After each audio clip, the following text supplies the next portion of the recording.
dia ketuk. Dia ketuk. Dia mau masuk. Di dunia ini banyak manusia, jiwa-jiwa. Tuhan sedang mengetuk hati manusia. Dari siapa yang mendengar dan membuka, dia masuk. Apa maksud itu, saudaraku? Tuhan sudah datang. Roh Kudus sudah turun di dunia 2000 tahun dahulu. Tetapi dia mau masuk di dalam diri kita. Kenapa masuk? Bila saya balik kepada bagaimana manusia dilahir baru.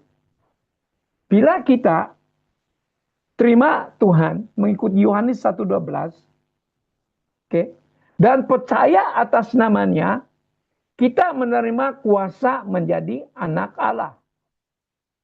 Roma 10 ayat 9, bila kita percaya bahwa Yesus adalah anak Allah yang mati di atas salib karena dosa kita, dia mati dan dikuburkan, ketiga hari dia bangkit, dan bila kita mengaku dengan mulut kita, kita selamat. Pada saat kita terima Tuhan, Roh Kudus masuk. Oke? Saya mau kamu paham ini, karena ini penting. Kalau kita mau maju terus pengajaran ini. Lebih mendalam, harus kita paham ini basic. Jadi bila kita terima Tuhan, Roh Kudus masuk di dalam roh kita. Oke? Roma 8 ayat 15 dan 16. Dia bersaksi kepada roh kita, bahwa kita ini adalah anak Allah. Dia meteraikan hubungan kita dengan Allah. Sehingga kita boleh memanggil Allah, Abba Bapa. Oke, nah saya mau kamu bayangkan kamu sudah lahir baru. Dan sekarang Roh Kudus ada di dalam kamu. Sekarang saya ketuk pintu rumah Jerry, dia buka. Sekarang saya masuk, sudah duduk. Saya duduk.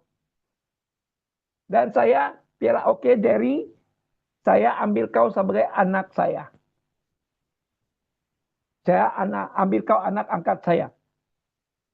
Kenapa? Karena apabila Roh Kudus masuk dalam diri kita, kita sudah diangkat menjadi anak Allah. Amen? Oke? Nah, dia masuk dan bersaksi kepada roh kita bahwa kita sudah diangkat menjadi anak Allah. Nah,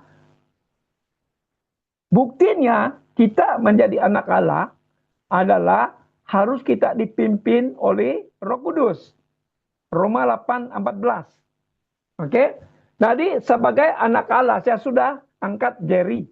Tadi dia mesti senantiasa ikut apa yang saya cakap. Ya. Dari sekarang Tuhan sudah pilih masuk dalam kita, rohnya senantiasa ada. Dan dia yang memimpin kita. Kenapa? Karena kita sudah menjadi miliknya, anaknya. Tadi apa yang dia mau, kita mesti ikut. Bukan lagi kita punya. Jadi apapun yang kita buat, kita mesti tanya dulu. Begitulah orang Kristen. Karena Roh Kudus sudah ada. Karena Pentecost sudah terjadi, Roh Kudus sekarang sudah. Sekarang tinggal di dalam kita. Oke? Nah, Roh Kudus yang ada dalam saudara, oke? Yang ada dalam saudara mengangkat kita menjadi tubuhnya atau gerejanya. Kita sudah menjadi gerejanya atau tubuhnya. Oke? Saya mau kamu ingat ini. Kita sudah menjadi tubuh Yesus. Dan tubuh ada bagian. Dan bila kita lahir baru, anak kecil itu, bila dia lahir, dia komplit, bahkan dia ada tangan, ada kaki, ada mata, telinga, semua ada kan? Ya. Jadi bila gereja lahir, Roh Kudus yang ada dalam kita memberikan kita karunia. Karunia dan buahnya. Ada dua. Karunia untuk apa? Melaksanakan tugas. Buahnya memperlihatkan Yesus dalam hidup kita. Tadi karunia dan buah harus serentak bersama beroperasi. Banyak orang dia lebih fokus kepada karunia, tapi dia tidak ada buah. Maka itulah firman mengatakan di Matius 7, 15 dan 16, berhati-hati tentang nabi palsu. Mereka akan dikenal melalui buahnya. Oke, nah kita ini sudah diberi karunia Roh Kudus untuk melaksanakan tugasnya, pekerjaannya. Nah, dengar baik-baik. Saya berdoa supaya Roh Kudus memberikan kamu pengertian ini. Karena saya mau kasih yang basic dulu, sebelum saya pergi mendalam lagi. Karena kita tidak akan dapat buat sesuatu yang lebih dahsyat kalau basic belum paham. Pertama, Roh Kudus sudah ada kan? Roh Kudus ada karunia dan juga buah. Karunia itu seperti tubuh, tangan, mata, kaki, ya, berfungsi, dapat berfungsi. Jadi gereja mesti berfungsi. Itu sebab Tuhan bila Roh Kudus sudah turun, dia melahirkan gereja. Oke? Gereja sudah lahir. Sekarang dia memberikan 5 jabatan kepada gereja untuk apa? Mengikut Efesus 4, 11, 12, dan 13. Now sekarang gereja. Oke, I want you. Kita ini gereja sekarang. Sekarang Tuhan sudah berikan kita 5 jabatan. Rasul, Nabi, Penginjil, Gembala, Pengajar. 5. Tujuan apa? Apakah tujuan 5 jabatan ini? Pertama, dengar ya. Kenapa 5 jabatan diberikan kepada gereja? Kepada kita. Supaya kita, orang-orang kudus, dipelengkapi. Oke? Untuk pekerjaan pelayanan. Saya ulangi. Tuhan memberikan kepada kita, gerejanya, 5 jabatan. Tujuannya pertama, mempelengkapi kita ya bagi pekerjaan pelayanan ya bagi pembangunan tubuhnya, tubuh Kristus. Saya ulangi. Saya mau kamu paham ini. 5 jabatan ini diberikan kepada gereja. Pertama, tujuannya adalah mempelengkapi kita gerejanya ya bagi pekerjaan pelayanan.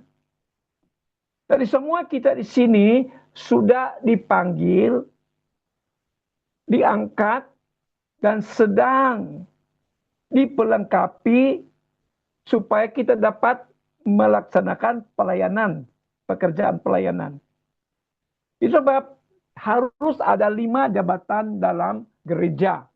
Rasul, Nabi, Gembala, Evangelis, Penginjil, Gembala, dan Pengajar. Tapi dalam gereja sekarang hanya 3. Kebanyakan gereja belum lagi mengamalkan ya pelayanan para rasul dan para nabi. Maka tidak sempurna. Kenapa pentingnya 5 jabatan harus beroperasi serentak dan bersama di dalam gereja? Kalau kita mau membangun, ya, karena di salah satunya tujuan memberikan 5 jabatan ini adalah supaya tubuh Kristus dibangun. Kalau kita membangun bangunan, mesti ada fondasi, betul? Adakah membangun bangunan rumah tiada fondasi? Apa jadi? Bila angin datang, dia akan kena tiup itu kan. Mesti ada fondasi. Oke. Mengikut Efesus bab 2, 20, ya, Yang menjadi fondasi membangun gereja adalah para rasul dan para nabi. Dan Yesus merupakan batu penjuru. Jadi kalau gereja tidak mengamalkan rasul dan pelayanan rasul dan nabi, maka tidak ada fondasi. Gereja dibangun tidak ada fondasi. Karena ini di dalam firman ditetapkan oleh Tuhan bahwa para rasul dan para nabi adalah fondasi untuk membangun gereja. Jadi saya berdoa supaya di akhir zaman ini gereja akan mengambil balik, mengamalkan semua kelima jabatan itu supaya gereja akan menjadi kuat dan fondasinya menjadi kuat dan tidak akan digoyang, karena di akhir zaman ini banyak akan cabaran, banyak serangan. Kalau kita dengar di Nigeria, ya, gereja dibakar, ya, pastor-pastor dibunuh. Kenapa? Sepatutnya kita ini lebih daripada pemenang. Sepatutnya kita ini ada perlindungan daripada Tuhan. Tapi kenapa itu terjadi?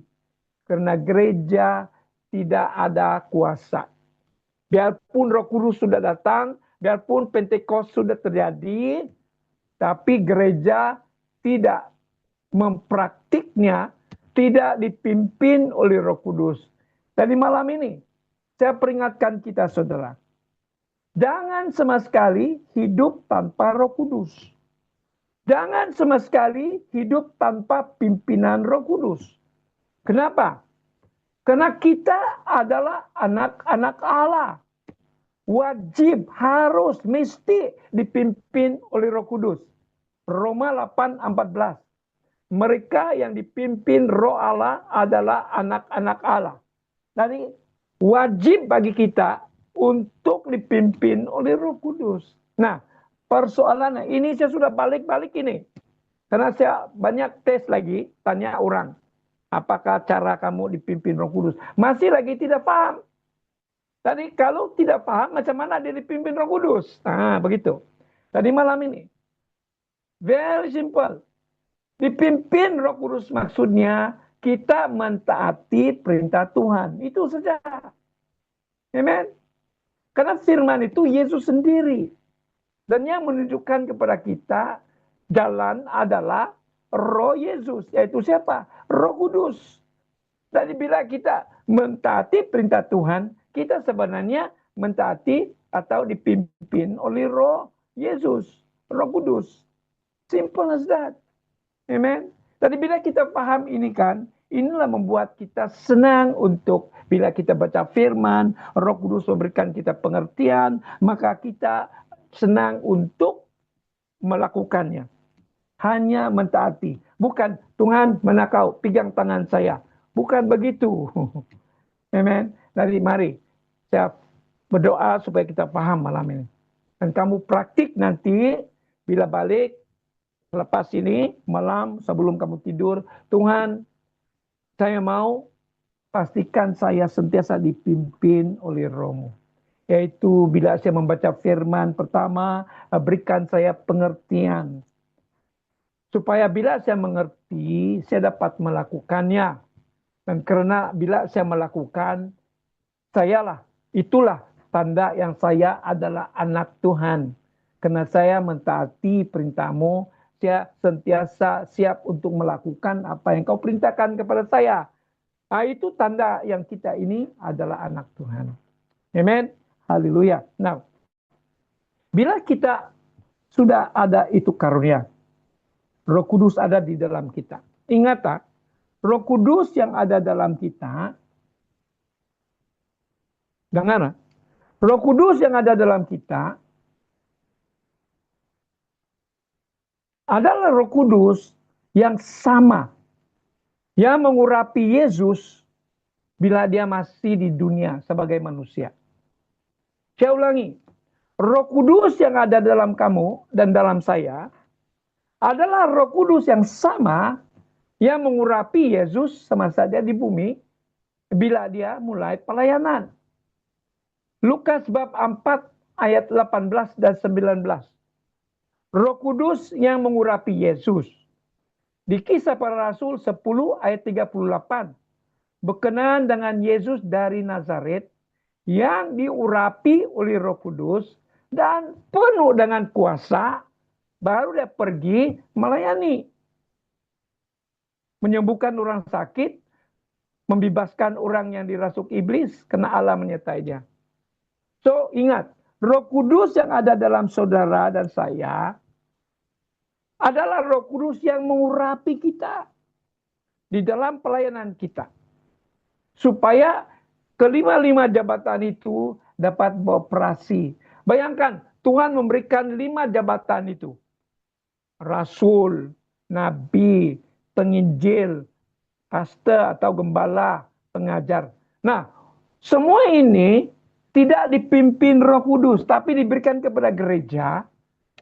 Tetapi tidak dipimpin Roh Kudus, tiada diurapi oleh Roh Kudus, macam mana mereka dapat menjalankan tugas? Tidak boleh. Dari saudara dan saya, bila kita kena angkat di dalam posisi itu, kalau kita sudah menjadi gembala, pastikan kau sudah ada urapan untuk mengembalakan.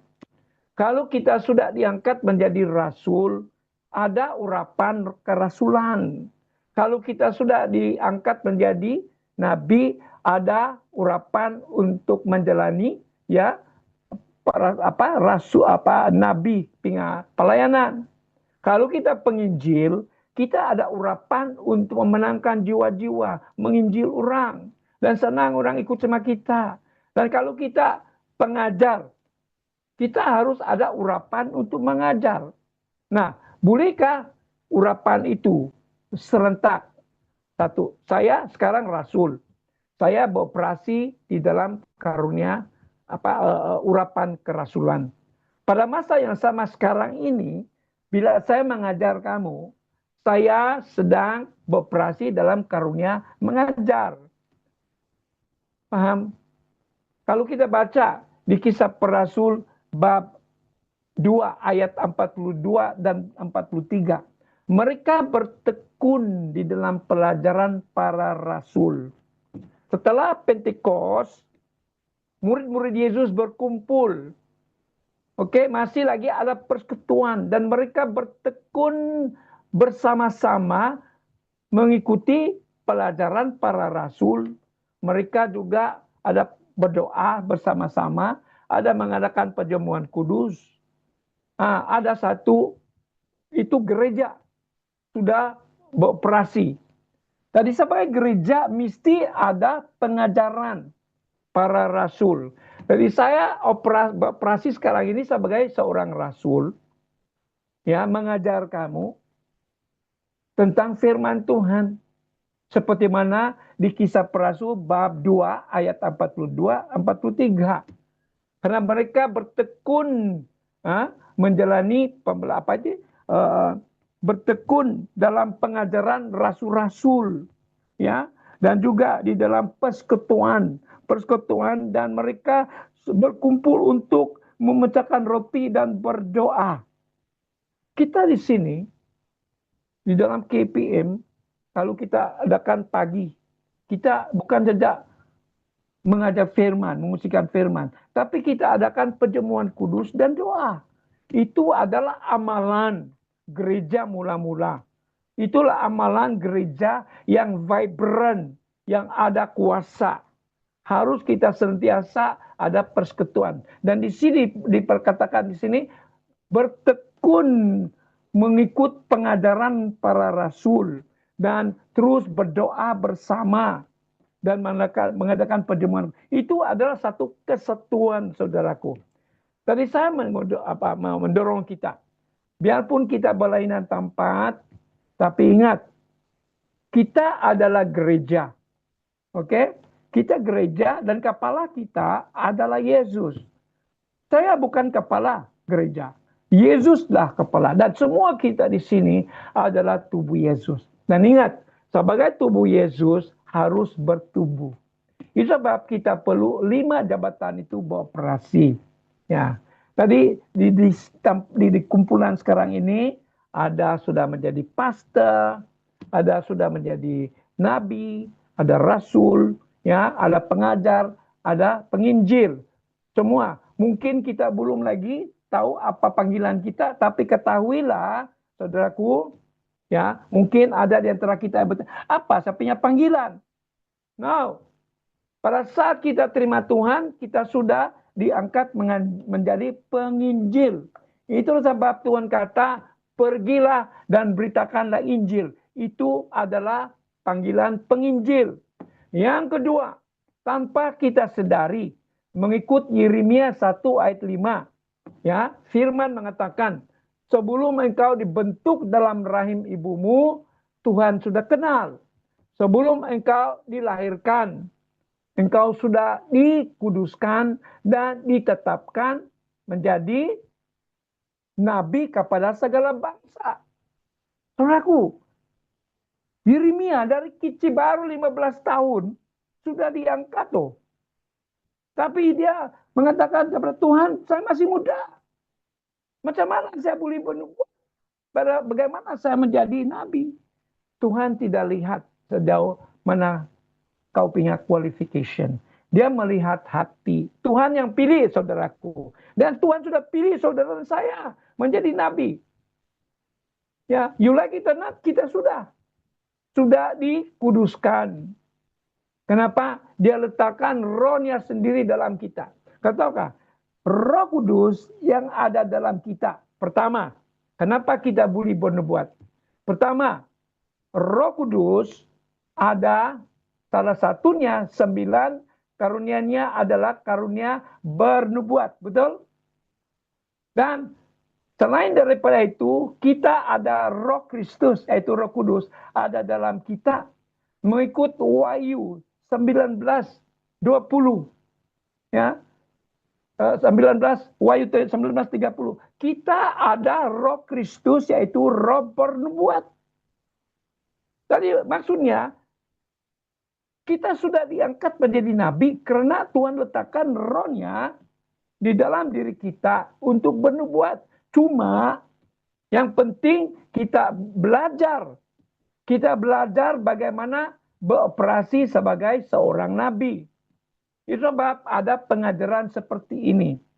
Ya, itu sebab saya terdorong dan saya terbeban untuk menjalankan Bible study ini gratis, free, tiada bayar. Kenapa? Karena saya mau semua kita yang ada keinginan mau belajar dipelengkapi. Karena tujuan Tuhan memberikan para rasul, para nabi, para penginjil, pengajar dan pastor kepada gereja adalah untuk memperlengkapi kita orang-orang percaya di dalam pekerjaan pelayanan. Tadi itu sebab saya mau menggenapi tujuan Tuhan memberikan saya kepada gereja sebagai seorang rasul, sebagai seorang pastor, sebagai seorang pengajar, sebagai seorang nabi. Saya boleh beroperasi dalam beberapa jabatan mengikut pimpinan Tuhan, mengikut urapan yang ada beroperasi. Kalau saya mau mengajar kamu, saya minta Roh Kudus supaya urapan untuk mengajar beroperasi. Ya. Oke. Kenapa? Karena mengikut 1 Yohanes bab 2:20, urapan itu sudah ada dalam kita. Ya, urapan itu sudah ada. Urapan itu sudah sempurna, penuh. Tapi yang menyebabkan urapan itu tidak sepenuhnya beroperasi adalah kita, alat itu. Tadi kalau kita mau melihat dan mengalami ya demonstrasi kuasa Tuhan atau urapan itu sepenuhnya diaktifkan, pastikan kita kudus karena urapan itu kudus. Ya, urapan itu tidak akan mengalir kalau ada dosa. Dengar baik-baik. Karena urapan itu adalah kudus. Dan karena yang mengurapi adalah roh yang kudus. Roh kudus. Tadi jangan harap kalau kita ada dosa, kita mau diurapi. No, it doesn't happen that way. Itu sebab banyak orang, biarpun urapan sudah ada dalam dirinya, dia tidak dapat merasakan, mengalami urapan. Dia berdoa seolah-olah kosong. Why? Because mungkin ada dosa atau dia tidak tahu macam mana mengaktifkan urapan yang sudah ada. Satu contoh lah, kalau di rumah Jerry ada senjata, ya, ada bom kah, ada rifle kah kan di rumah. Tapi Jerry tidak pandai untuk mengoperate itu bom atau itu senjata. Jadi bila musuh datang karena dia tidak pandai gunakan itu senjata, apa jadi? Dia masih lagi kena serang itu. Biarpun dia ada senjata, betul? Ya. Tadi kita mesti paham bagaimana kita mengaktifkan urapan yang sudah ada di dalam diri kita. Yang mengurapi ada di dalam diri kita, urapan ada dalam diri kita. Nah, bagaimana kita mengaktifkan urapan itu supaya kita diurapi dan dapat menjalankan pekerjaan itu? Nah, kamu sudah tahu bahkan tadi saya tak payah mau ajar. Semua tahu sudah bagaimana mengaktifkan urapan. Jerry tahu sudah. Oke, pertama yang mengurapi adalah Roh Kudus. Oke, ada di dalam kita. Urapan juga sudah ada dalam kita. 1 Yohanes bab 2:20, betul? Jadi bagaimana kita mengaktifkan itu? Satu contoh lah, ilustrasi. Kita ada tangki besar air. Kita mau air itu. Atau di dalam rumah kita ada current, ada wire, ada current. Dan kita mau itu alat elektrik mau berjalan. Satu contoh lah. Mau itu apa ini?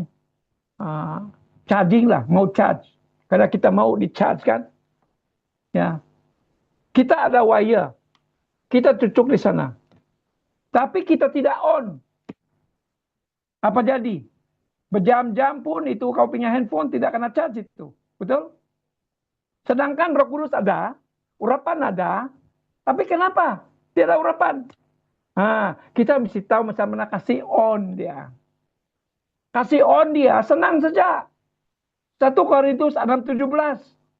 Bila kita mengikatkan diri dengan Allah, roh kita dan roh Allah menjadi satu, tercantum, intertwined. Maka Roh Kudus akan mengaktifkan urapan yang ada. Itu saja. Nah, persoalannya, bagaimana kita mengikatkan diri dengan Allah? Karena itulah caranya connect dengan Tuhan. Ada rafia kah? Ada tali. Mengikatkan diri dengan Allah maksudnya, karena Allah itu roh, betul? Kita mesti masuk di dalam roh untuk connect dengan Allah, betul? Kita mesti berhadapan dengan dia, mesti mau bersemuka dengan dia, betul? Bagaimana? Yeremia 29, banyak sudah di sini yang sudah tahu ini. Tapi yang pentingnya, apa yang kamu tahu, kamu praktik. Dan kamu praktik satu kali, kalau tidak ada pengalaman, jangan putus asa, kita terus buat. Ya. Cara dia adalah Yeremia 29:13. Bila kita mencari Allah dengan segenap hati, saya ulangi, bila kita mencari Allah dengan segenap hati, dia diketemukan. Jadi bila kita mau connect dengan Roh Kudus, mesti segenap hati. Bila kita berdoa, mesti segenap hati. Jangan nanti berdoa, itu telepon bilang ngeng-ngeng. Telepon ringing, terus pergi. Ini. Atau bila kita berdoa, iblis datang. Dia kasih bisik-bisik. Dia Jerry ingat girlfriend dia lagi. Macam mana kau boleh connect dengan Tuhan? Ya, tadi bila kita datang kepada Tuhan, asingkan. Lupakan semua, fokus, bayangkan yang Tuhan ada di depan kita. Gunakan panca indera. Imajinasi, Tuhan ada. Ya. Jadi bila kita sudah yakin dia ada, karena baik dengan iman, memang dia ada sudah. Cuma kita ini tidak connect. Yang kita tidak dapat connect adalah tidak segenap hati. Dan cara dia connect dengan Tuhan adalah segenap hati. Oke? Yang paling senang adalah masa sunyi. Masa sunyi adalah awal pagi. Ya, saya bangun pukul 2 setiap pagi karena tidak ada gangguan. Ya, pukul 2 pagi Roh Kudus kasih bangun saya, duduk bersama, bercakap dengan dia. Banyak dia ajar saya, apa yang saya terima daripada Roh Kudus, saya ajar kamu. Ya, kalau saya tidak ada terima daripada Roh Kudus, apa yang saya ajar? Ya, satu perkataan yang saya suka. I cannot give to the public what I have not received in private. Maksudnya, saya tidak dapat memberikan kepada umum kalau saya belum dapat sesuatu di dalam tempat yang sunyi bersama dengan Tuhan. Betul? Ya. So I must get what God wants. Dan apa yang saya terima dari Tuhan adalah apa yang saya sampaikan kepada kita. Kalau 100 saya dapat Tuhan, saya kasih 100 juga kepada kamu.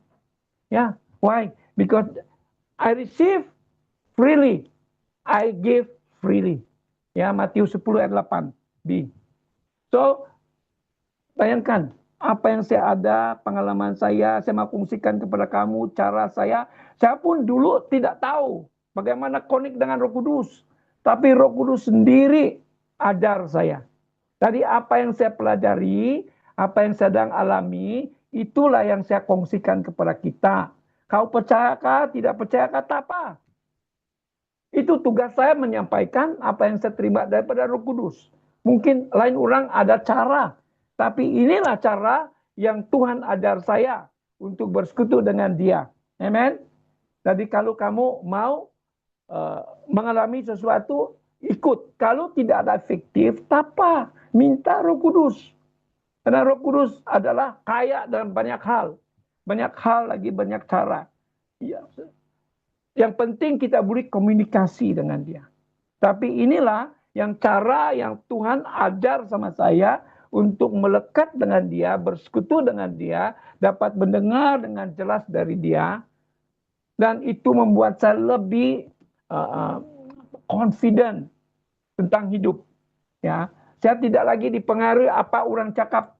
Kalau kau cakap saya, fitnah saya kah, hancur saya kah, tak apa. Saya tidak akan, I'm not determined by what you say about me. Okay? I'm not determined by what people say about me. Kenapa? Saya tahu saya ada hubungan akrab dengan Tuhan. Karena saya sudah membina keakraban dengan Tuhan. Dan saya mau ini terjadi kepada saudara.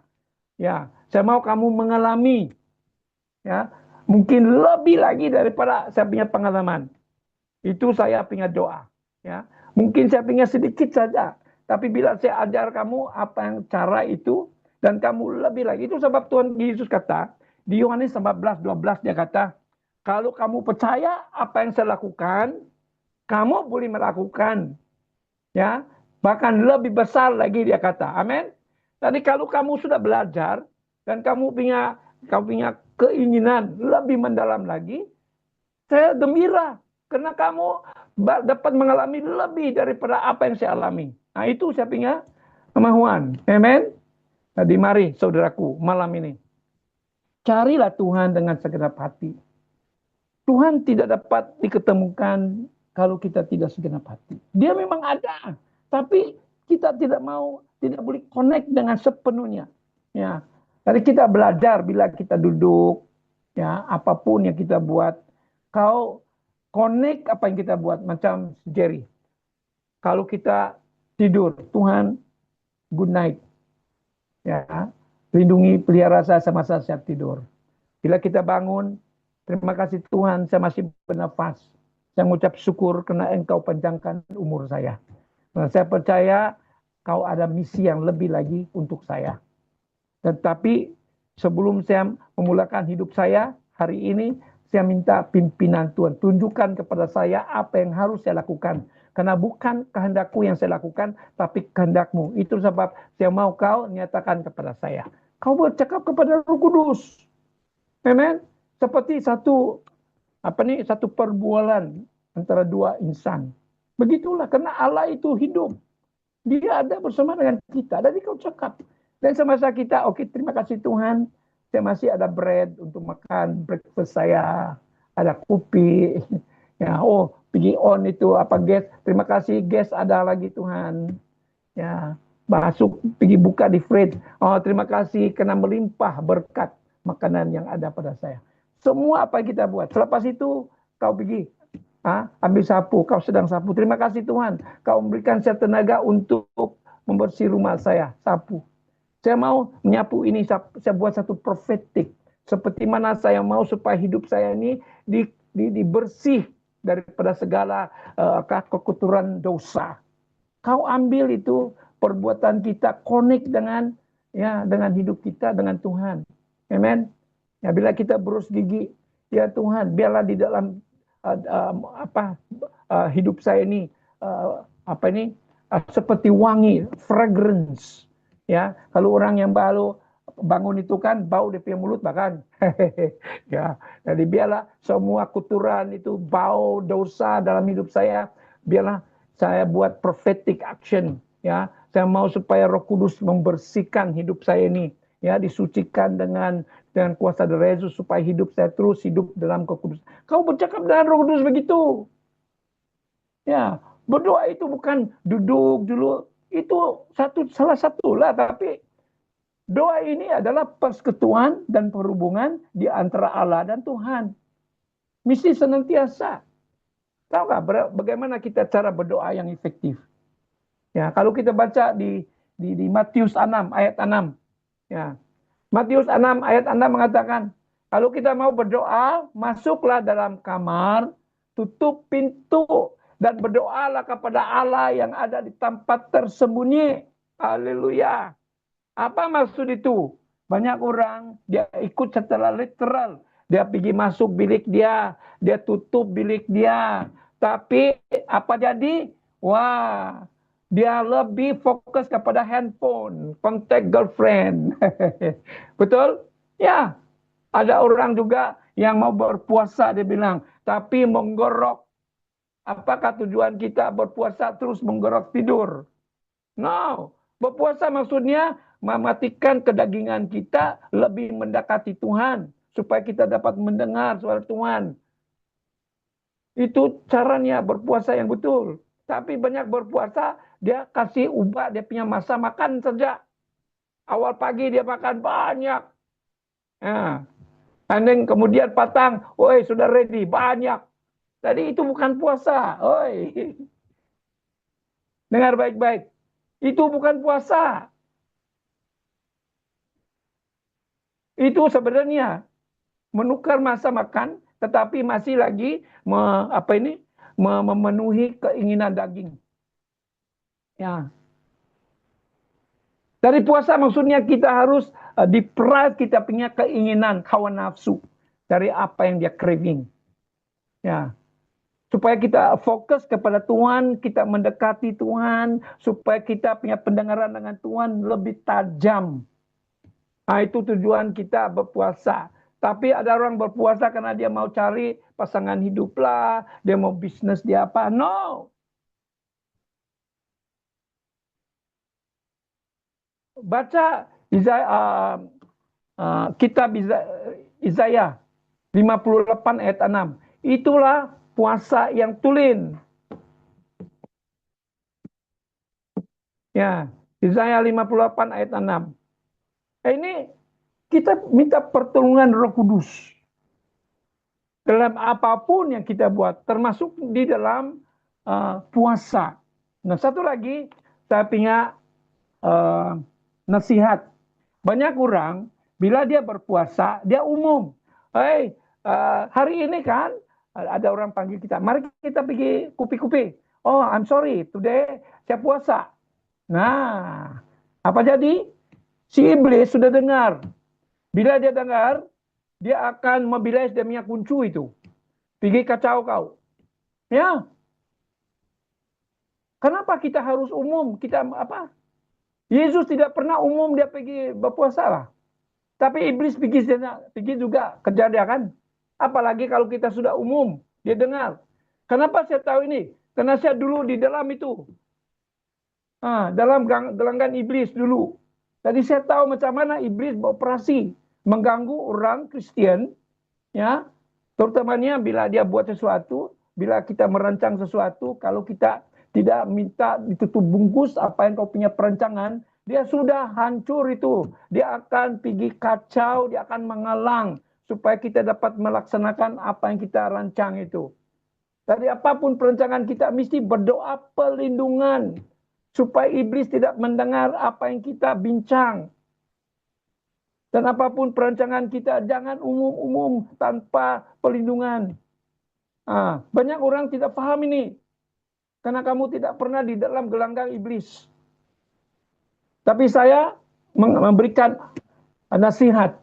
Apapun kita buat, apapun perbincangan, bila kita berdoa supaya Tuhan tutup bungkus setiap perkataan keluar dari bibir saya di dalam perbincangan kami, biarlah ditutup bungkus dan kuasa roh supaya iblis tidak dapat mendengar dan tidak dapat menghalang pelaksanaan. Kita mesti minta perlindungan karena dia sentiasa memperhatikan apa kita rancang itu. Itu sebab banyak Kristen hancur. Dia punya perancangan, begini-begini. Tapi dia umum. Dia pikir dia oke. No. Setiap kali kita umum sesuatu tanpa perlindungan itu, iblis sudah dengar.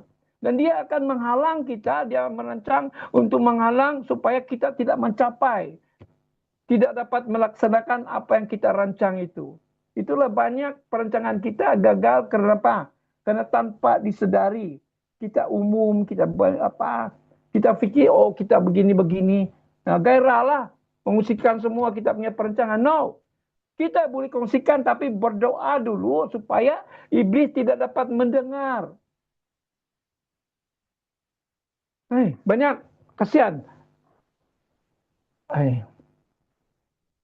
Saya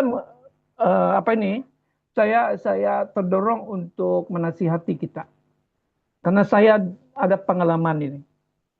Banyak orang, dia dapat pelayanan bagus. Saya hormat. Tapi banyak juga hamba Tuhan tidak pernah ada pengalaman di dalam alam roh. Dia tidak tahu macam mana iblis beroperasi.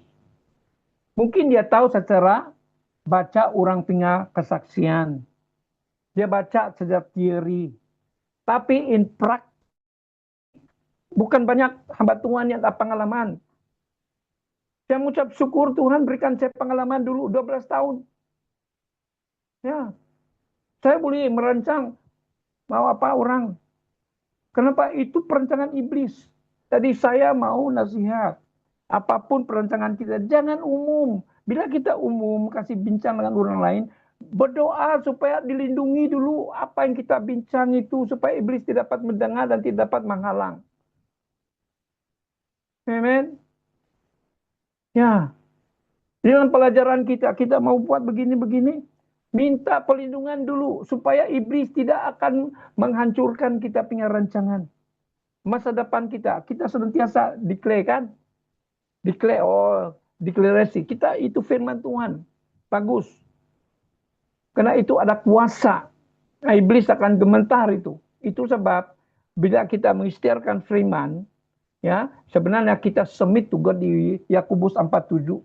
Submit to God, resist the devil and he will flee. Ya, kita tunduk kepada Allah, kita gunakan firman Tuhan, we declare and decree. Ya, ada kuasa itu. Ya.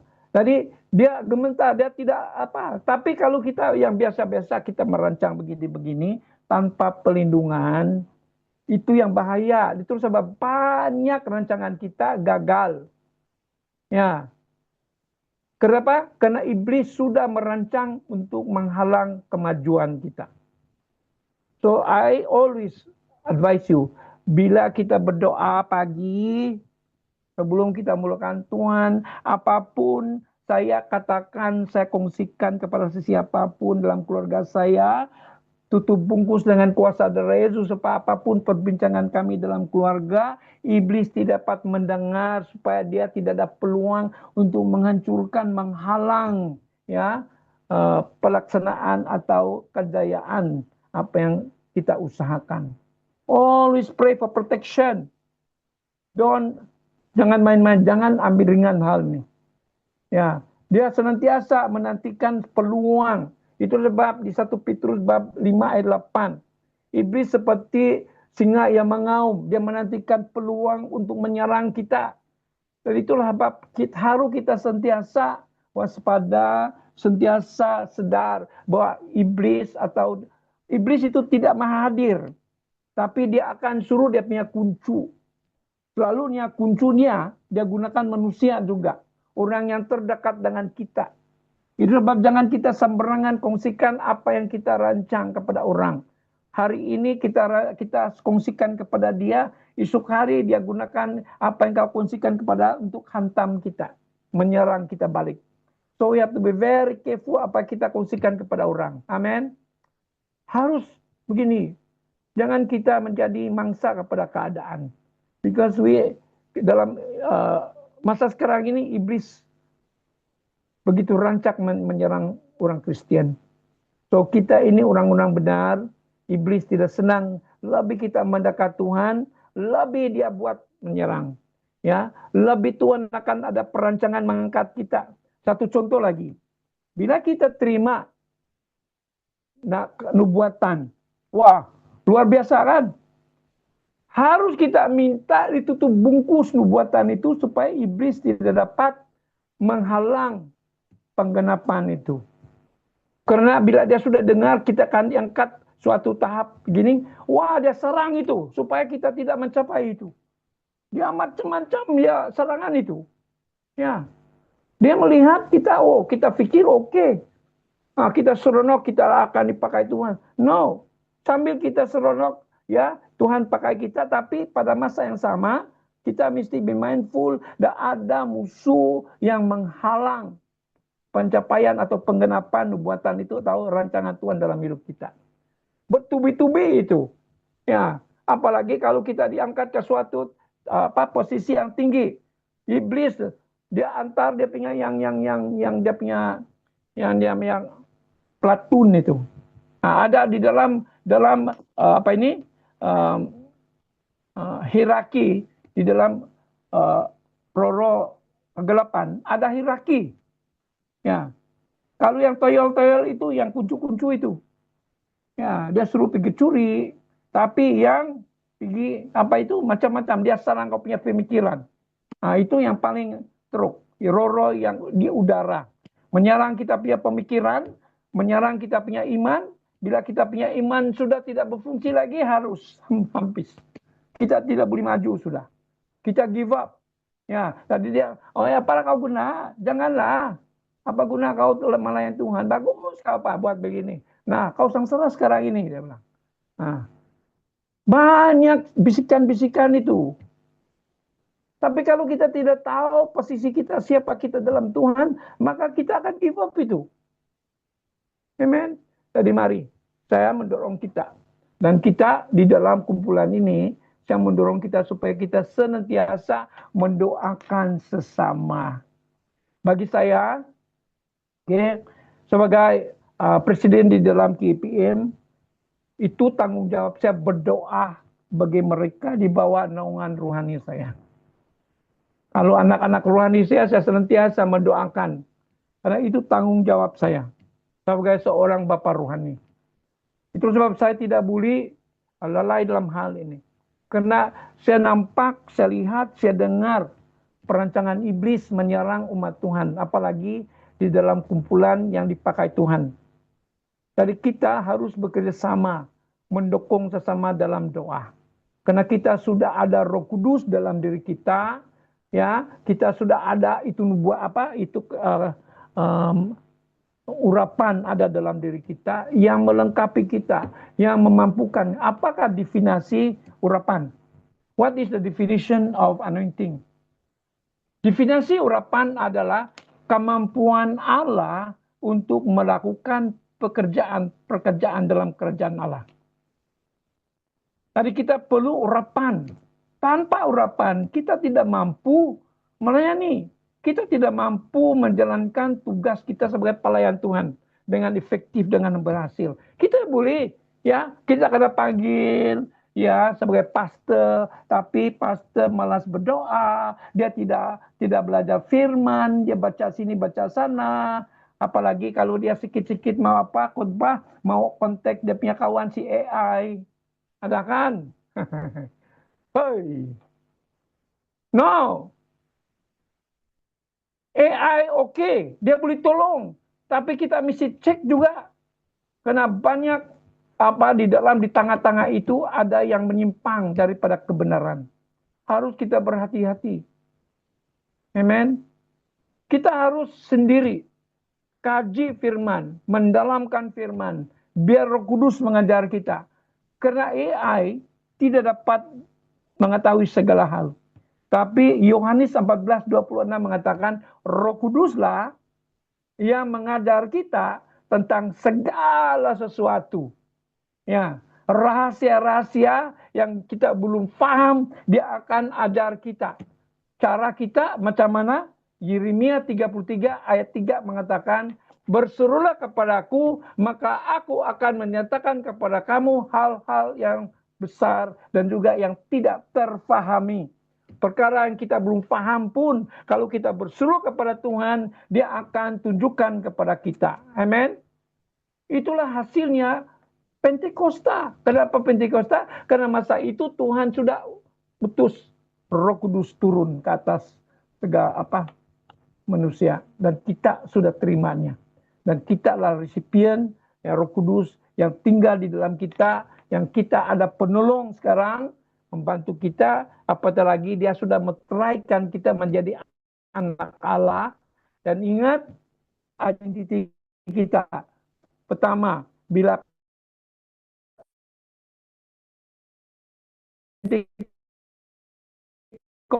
hari Pentekosta gereja. Kita sudah menjadi gereja, Tuhan berikan kepada apa? Untuk memperlengkapi orang-orang kudus bagi pekerjaan pelayanan dan juga pembangunan tubuh Kristus. Kita harus dibangun. Dan fondasi membangun gereja adalah para rasul dan para nabi. Mengikut Efesus 2 ayat 20. Oke? Dan untuk memperlengkapi kita dalam pelayanan, Roh Kudus yang ada dalam kita, dia memberikan kita karunia-karunia. 9 karunia itu harus beroperasi supaya kita diperlengkapi melaksanakan tugas kita. Apa 9 karunia itu? Kalau kita baca di 1 Korintus bab 12 ayat 8 sampai 12, ada 9 karunia-karunia di sana. Saya sudah kongsikan ini, tapi ada yang di sini yang baru ikut. Saya juga tidak saya ingin ulang juga. Ada 9 karunia, karena ini penting bagi gereja. Kalau gereja tidak tahu bagaimana beroperasi dan tidak tahu apakah karunia itu, dan kalau kita tahu saja tapi tidak tahu bagaimana beroperasi, maka kita tidak juga dapat berfungsi yang efektif. Tadi mengikut 1 Korintus bab 12 ya, ayat 8 sampai 12. Ada 9 karunia. Nah, paling senang untuk ingat ya, 9 karunia itu bagi kepada 3 kategori. Dengar, saya mau bagi dalam 3 kategori. Ya, mungkin si LC David ini sudah tahu. Dia sudah ikut pelajaran itu. Oke, yang lain juga. Oke. Ada 3 kategori karunia untuk senang, untuk ingat. Pertama, kategori pertama, karunia-karunia yang diucapkan, harus kita ucapkan, ya. Kategori pertama, karunia yang diucapkan. Apakah karunia yang ada di dalam kategori yang diucapkan? Pertama, karunia berbahasa roh. Yang kedua, karunia mentafsir bahasa roh. Ketiga, karunia untuk bernubuat. Oke, itu kategori pertama. Kategori apa? Kategori karunia yang diucapkan. Oke. Yang kedua, kategori kedua adalah karunia yang mewahyukan, revelational gifts. Oke. Apakah karunia dalam kategori ini? Pertama, karunia kata-kata pengetahuan. Kedua, karunia kata-kata hikmat. Dan ketiga, karunia membedakan berbagai jenis roh. Oke, itu di dalam kategori kedua, kategori yang mewahyukan, revelational. Oke, kategori ketiga adalah karunia kuasa, power gifts.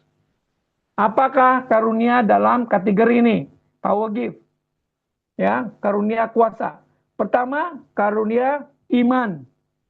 Kedua, karunia menyembuhkan. Karunia penyembuhan. Yang ketiga, karunia melakukan mujizat. Oke. Ada persoalan bahwa bolehkah kita beroperasi dalam berbagai atau beberapa karunia serentak? Memang kita mesti beroperasi dengan karunia yang sesuai pada masa pelayanan. Tapi yang paling penting, karunia pertama yang kita mesti beroperasi adalah karunia iman. Ya, karunia iman. Kalau tidak ada karunia iman, kita tidak dapat menjadi berhasil. Karena Ibrani 11 ayat 6 katakan, tanpa iman tidak berkenan kepada Allah. Tadi harus kita beroperasi dengan karunia iman. Tetapi soalannya, bagaimana kita beroperasi dengan karunia iman? Apakah karunia iman itu? Oke, karunia iman itu, ingat, ini karunia Roh Kudus kan? Roh Kudus adalah Roh Kristus. Itu sebab Yesus kata, bila dia semasa dia menjadi manusia di bumi. Ya, Yohanes 14:12 dia kata, kalau kamu percaya apa yang saya lakukan, kamu juga boleh melakukan, bahkan lebih besar. Dan Yesus melakukan mujizat dengan iman itu. Jadi kita mesti gunakan iman Kristus, iman Yesus, iman anak Allah. Oke? Itu adalah iman Yesus. Karunia iman itu adalah karunia iman Yesus. Bagaimana kita mendapat karunia iman Yesus? Anak Allah itu. Galatia bab 2 ayat 19b dan 20. Dia kata, karena kamu disalibkan, namun kamu hidup. Biarpun kamu hidup oleh iman anak Allah. Jadi kita hidup oleh iman anak Allah. Kalau kita disalibkan bersama Yesus. Apa maksud disalibkan bersama Yesus? Kita mati dalam kedagingan hawa nafsu kita. Maksudnya kita mesti dipimpin oleh Roh Kudus. Kalau kita dipimpin Roh Kudus, maka karunia iman anak Allah beroperasi. Amin. Ya, itu maksudnya. Tadi pastikan kita ini bila dalam pelayanan kita mesti dipimpin oleh Roh Kudus supaya karunia anak Allah itu, karunia Yesus itu beroperasi. Amin.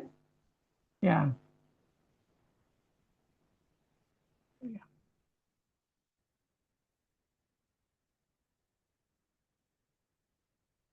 Ada soalan nggak?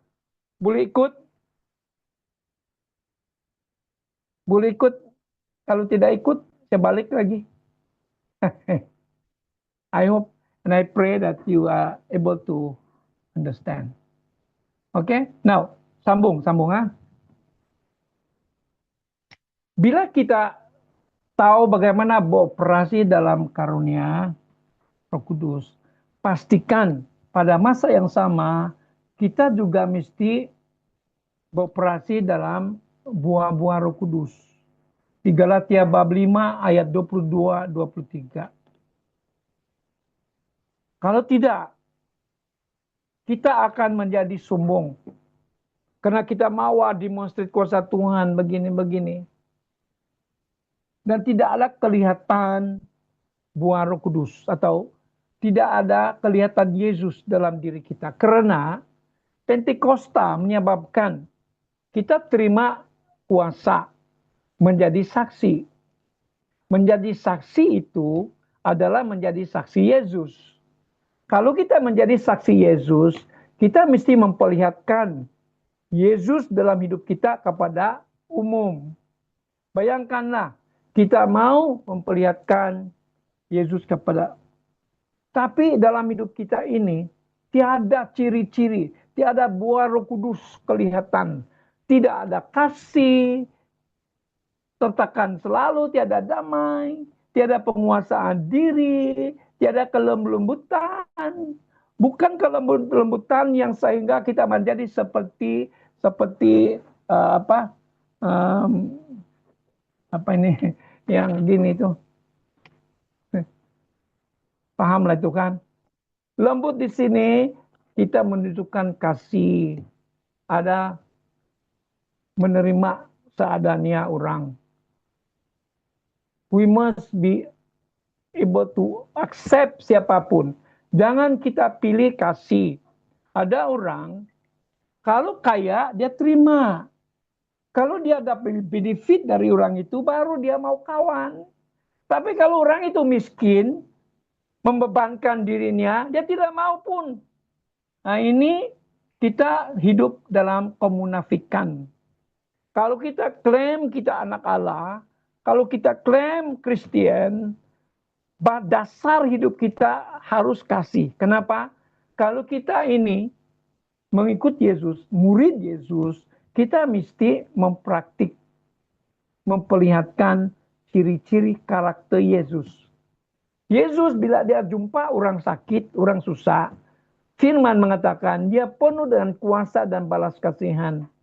Saudaraku, bila kita dalam pelayanan, jangan kita pilih kasih kalau pilih yang sehat, pilih yang kaya, pilih yang kita dapat faedah. No. Yang memerlukan adalah orang yang miskin. Katakan, agama yang betul adalah apa? Yang menolong orang, anak-anak yatim piatu. Ya, orang-orang apa? The widows. Orang susah. Itu Yesus bilang, kalau kamu melakukan ini kepada mereka yang paling terhina di antara kamu melakukan itu untuk saya. Saudaraku, ubah perspektif kita. Jangan lagi pilih kasih, jangan kita melayani orang yang kita mendapat faidah saja. Yang memerlukan ada orang yang susah. Saudaraku, kalau kita pergi di hospital, kalau orang itu dia punya apa bau, peluk dia, mendekati dia. Jangan kita dari jauh. Saya ada pernah ikut satu orang hamba Tuhan. Jadi Keningau di hospital Keningau. Karena orang itu tidak kena apa begitu busuk dia punya bau. Ini orang pastor ini dia tidak tahan bau. Dia bilang, oke, kamu doakan dia di sini, saya di luar sana. Saya di veranda, saya bantu kamu doa, dia bilang. Ini, I don't know lah, apa mau cakap. Saya tidak mau condemn. Tapi ini reality banyak hamba-hamba Tuhan sekarang. Dia melayani apabila dia mendapat faidah. Tapi kalau yang menyusahkan dia tidak mau. Come on, saudaraku. We must look at people the way Jesus look at people. Kita mesti melihat orang seperti mana Yesus melihat orang. Yesus came for the poor. Yesus datang untuk yang susah, yang miskin. Kalau kita menjadi saksi Yesus, harus kita buat apa yang dia buat. Jadi saya berdoa supaya kita punya ada anjakan paradigma. There is a transformation in your mental faculty, your mental perception about people. Jesus came for the lost. Dan kita adalah tubuhnya, alatnya di bumi untuk menjangkau orang-orang ini. Apa guna kita? Oh, saya begini, I love you Lord. Tapi kalau orang susah, kau tidak pilih kasih. Susah mau mengampuni, susah mengasihi. No. Kita mesti siap untuk mengampuni. Macam mana pun orang, Tuhan Yesus sudah kata, dia tundukkan teladan di atas salib. Bapa, ampuni mereka karena mereka tidak tahu. Orang yang membunuh dia, orang yang membawa dia penyakit, dia sanggup berdoa kepada Bapa untuk mengampuni. Jadi kalau kita mengaku diri kita ini murid Yesus, mari kita belajar hari ini. Belajar untuk ikut cara Yesus. Okay. Amen. I'm very firm in this one. Because we are called to serve, not to be served. Siapa? Bukan kaya saja kita serve. Yang paling memerlukan adalah orang yang miskin. Orang yang sakit. Tapi jangan kita pilih kasih. Amen. Ya. Kalau ada orang yang membantah saya, it's okay, no problem. This is how I look at it. Because I love God. You know, in Matius bab 22. Matius 22 ayat 37 sampai 39. Itu adalah perintah agung. Firman mengatakan, kasihilah Allahmu dengan segenap hati, segenap jiwa, kekuatan, akal budimu. Dan kasihilah sesama seperti mana engkau mengasihi dirimu. Itu perintah agung. Itu sebab pada hari Pentakosta Tuhan utus dia punya roh. Roh Kudus itu ada di dalam saudara sekarang ini. Di dalam diri saya. Roh Kudus yang ada dalam diri saudara adalah diutus Tuhan supaya kita mampu memenuhi perintah ini. Mengasihi Allah dan mengasihi sesama dengan segenap hati. Bagaimana? Roma bab 5 ayat 5. Ya. Roh Kudus yang ada dalam kita, dialah yang mencurahkan kasih Allah itu dalam diri kita. Kalau kita mengasihi orang dengan kasih kita sendiri, tidak mampu. Karena kasih manusia ada syarat. Kalau kau bagus sama saya, kalau saya mendapat faedah daripada menolong kau, saya menolong. Itu manusia. Tapi Tuhan tidak. Roh Kudus yang ada dalam kita, mengikut Roma bab 5 ayat 5, dialah yang mencurahkan kasih Allah itu dalam hati kita. Supaya kita mampu mengasihi Allah dan juga mengasihi sesama. Itu sebab saya mendorong kita. Bangun saja setiap hari, cek. Kalau Jerry pandai drive atau ada kereta, sebelum dia berjalan, masuk kereta, apa pertama kau cek? Minyak bahkan. Bila kamu drive kereta, apa kau cek pertama? Minyak bahkan. Kalau satu pip lagi, apa kau ingat? Ingat? Petrol station bahkan. Bangun pagi, pertama, Tuhan selidiki hati saya. Berapa lagi kasih-Mu yang ada dalam hati saya? Kalau sedikit saja, buktinya kita tidak ada kasih Allah sudah, adalah pertama, malas berdoa, malas membaca firman, malas melayani, susah mengampuni orang. Nah, ini tanda yang kita tiada sedikit saja kasih Allah. Kita cakap I love you, tapi sebenarnya tiada punya. Mulut saja. Itu pagi awal Tuhan selidiki hati saya. Kalau saya sudah kekusungan kasih-Mu, sekarang juga saya minta Roh Kudus, Engkau tuangkan kasih Bapa dalam hati saya sehingga melimpah. Supaya sepanjang hari saya dapat mengasihi sesiapapun termasuk musuh. Sepanjang hari apapun buatan saya, semua berdasarkan kasih. Di dalam pemikiran saya, kalau ada orang yang dulunya melukai hati saya, dengan kasih-Mu itu, saya mampu mengasihi, mengampuni mereka. Saudaraku, hanya dengan kasih Bapa. Dan kita mengucap syukur karena hari Pentakosta, Roh Kudus turun. Dan karena kita sudah menerima Yesus, dia masuk dalam diri kita. Maka dialah yang mencurahkan kasih itu dalam hati kita. Sehingga kita mampu pertama menggenapi firman Tuhan di Matius bab 22 ayat 37. Kasihilah Allahmu dengan segenap hati, dalam jiwa, kekuatan, akal budi. Dan ayat 39, kasihilah sesamamu seperti mana engkau mengasihi dirimu. Saudaraku, itu saja. Dan kalau kita tidak mampu mengasihi sesiapapun, itu adalah penghalang doa kita. Ya, tadi bagi kita kalau kita tidak dapat mengampuni orang, seolah-olah Pentekost tidak ada bermakna kepada kita. Karena Roh Kudus turun dan tinggal dalam kita. Dan Roh Kuduslah yang mencurahkan kasih Bapa itu. Apa guna kita ada Roh Kudus, tapi kita tidak mampu mengasihi orang? Apa guna kita ada Roh Kudus kalau kita tidak mau gunakan ada hubungan? Karena Tuhan pilih untuk tinggal dalam kita supaya kita ada keakraban, keintiman hubungan. Karena itulah yang Tuhan mau daripada kita. Persekutuan intim dengan Dia. Kenapa? Karena Dia sudah pulihkan suasana Taman Eden. Di Taman Eden, Allah dan Adam, Hawa, manusia, ada persekutuan dan perhubungan yang akrab. Tapi terputus dengan dosa.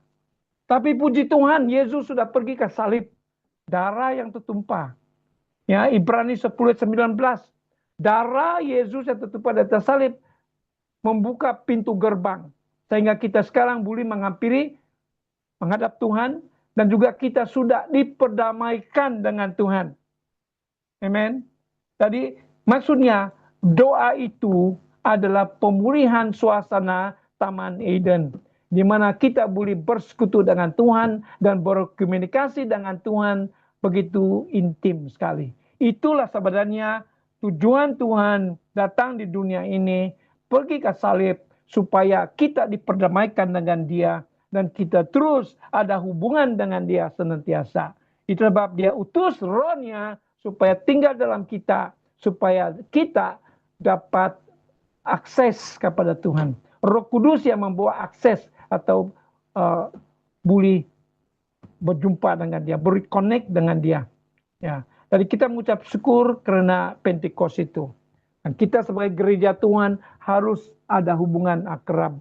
Nah kita tubuh Kristus, Roh Kudus yang ada dalam kita, kita sudah diperlengkapi untuk melaksanakan tugas-tugas pelayanan yang Tuhan perturunkan kepada kita. Dan itu hanya terjadi apabila kita ada hubungan akrab dengan Roh Kudus yang dapat mengurapi kita dan dapat mengizinkan karunia-karunia-Nya beroperasi dalam dan melalui kita supaya kita dapat melakukan pekerjaan-pekerjaan yang Tuhan perturunkan kepada kita. Amen.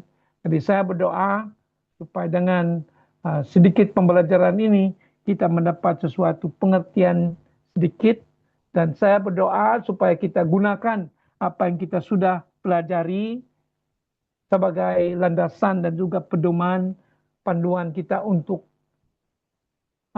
melaksanakan tugas kita sebagai pelayan Tuhan dan dalam secara pribadi ya Roh Kudus ada di dalam kita, itulah yang menyebabkan kita dapat bersekutu dengan Tuhan. Ya, amen.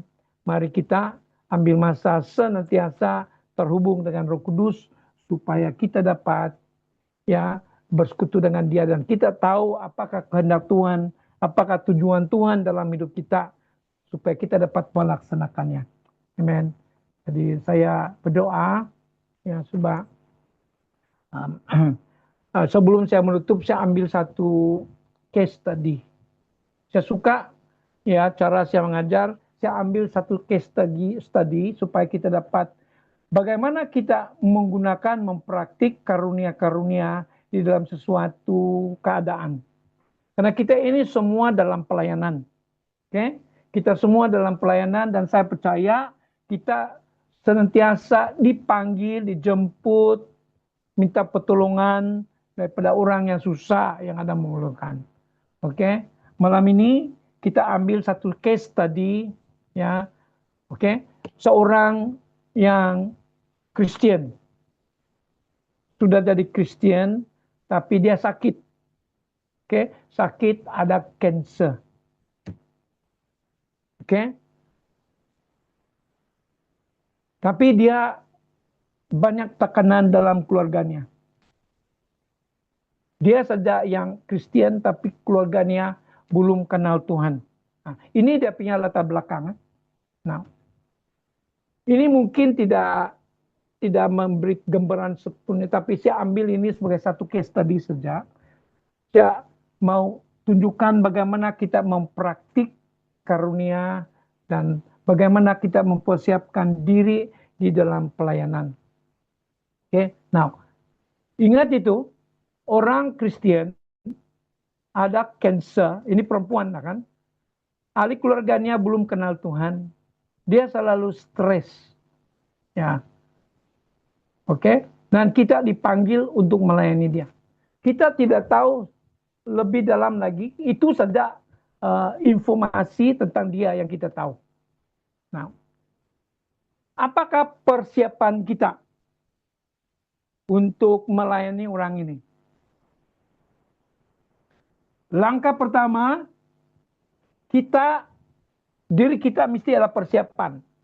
Pertama, selidiki hati kita, ada dosa atau tiada. Karena kalau ada dosa, sia-sia saja. Karena dosa menghalang doa kita, saudaraku.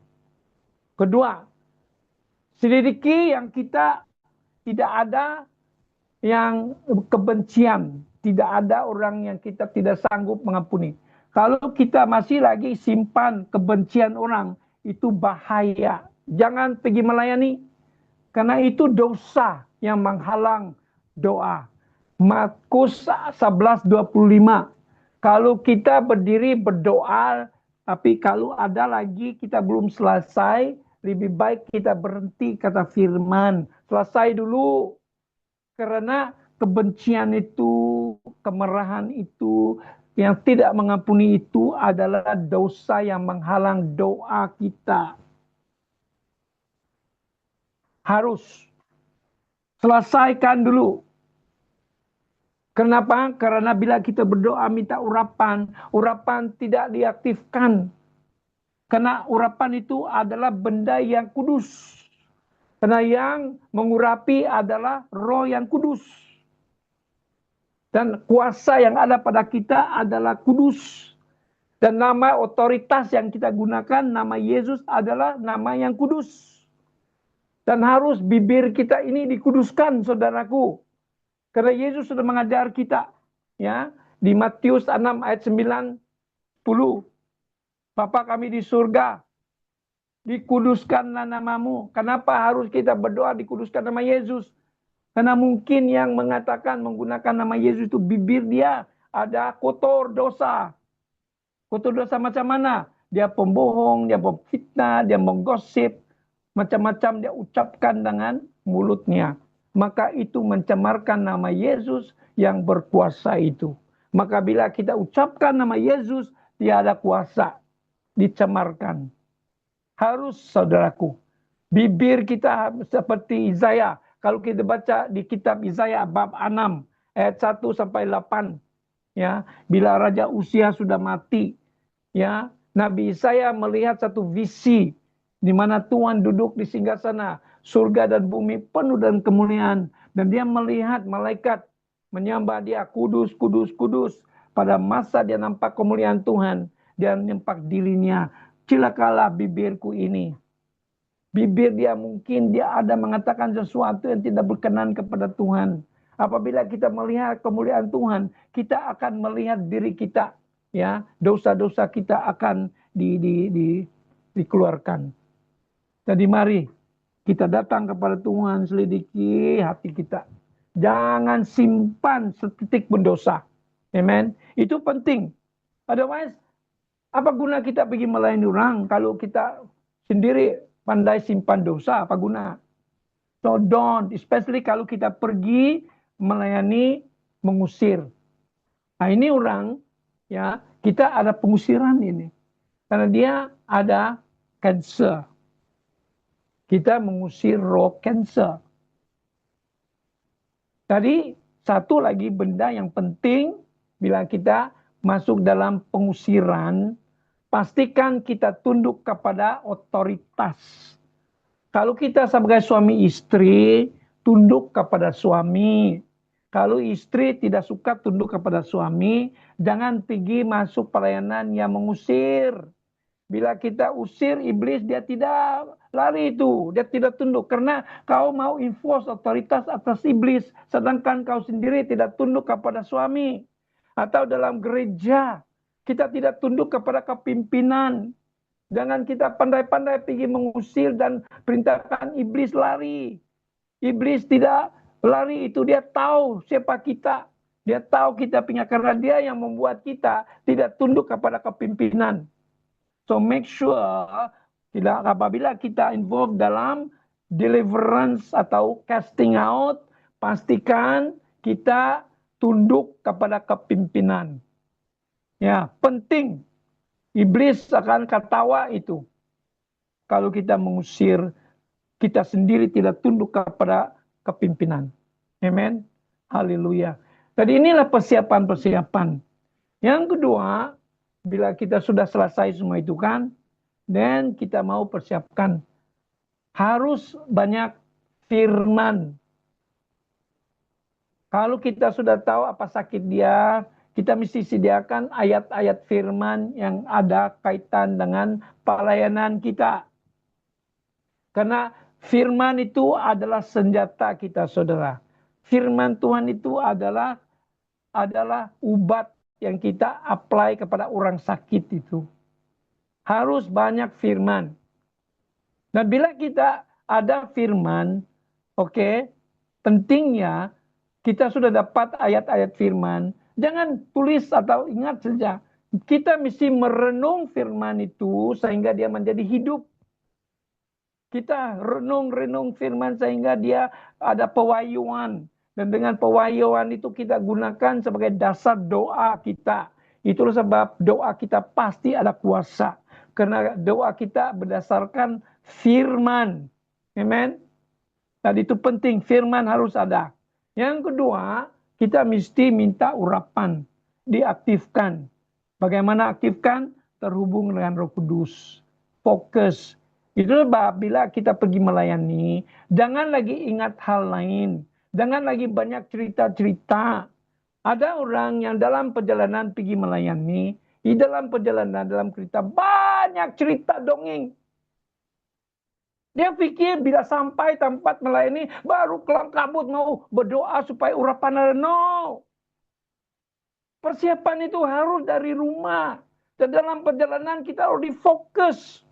Supaya kita connect dengan source itu kuasa.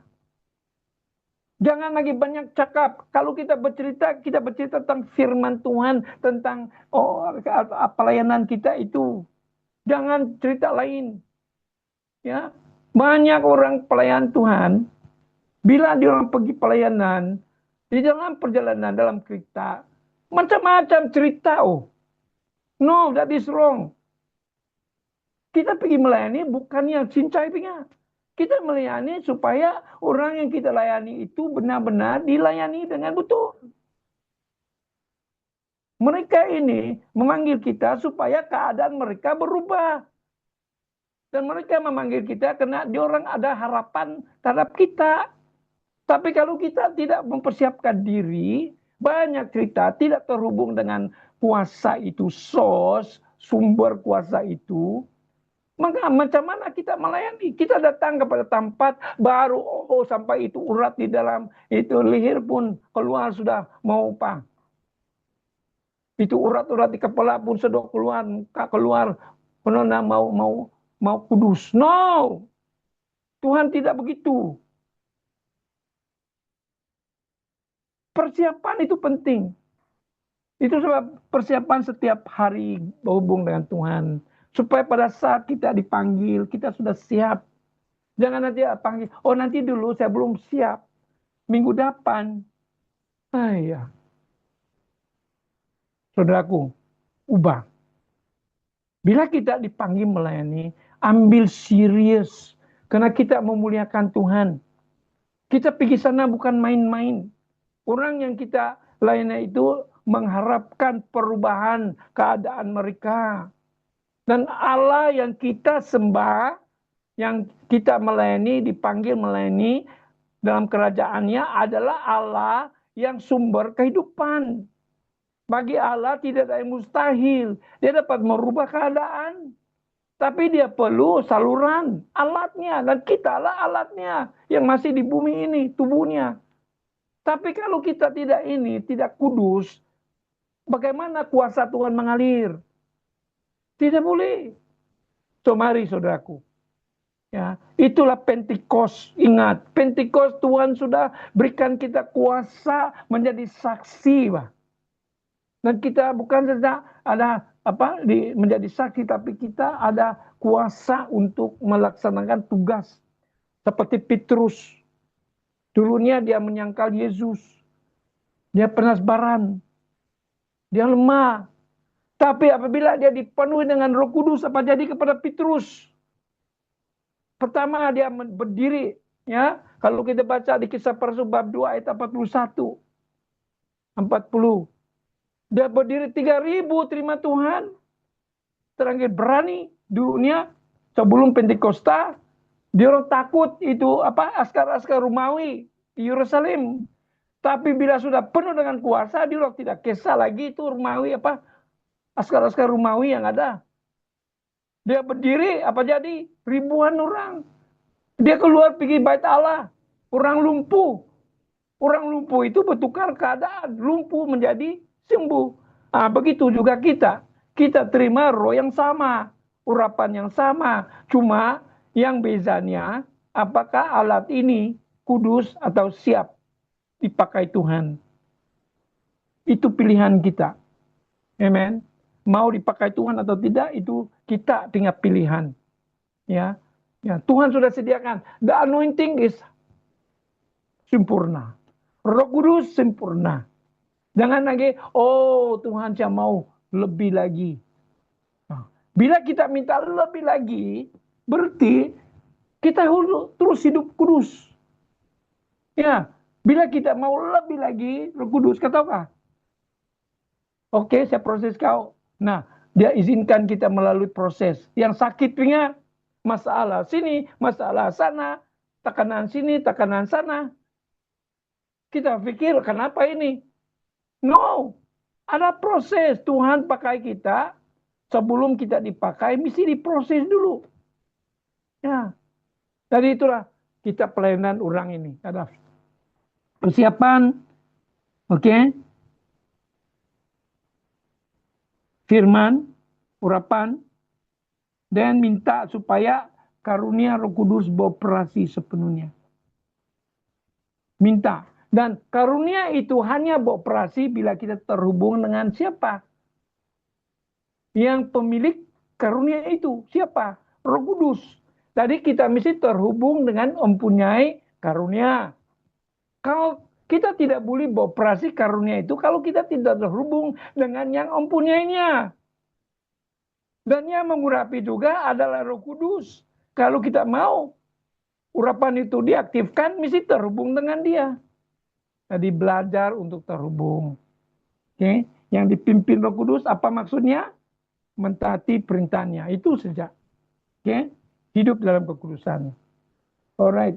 Tadi kenapa kita harus minta supaya karunia Roh Kudus beroperasi sepenuhnya?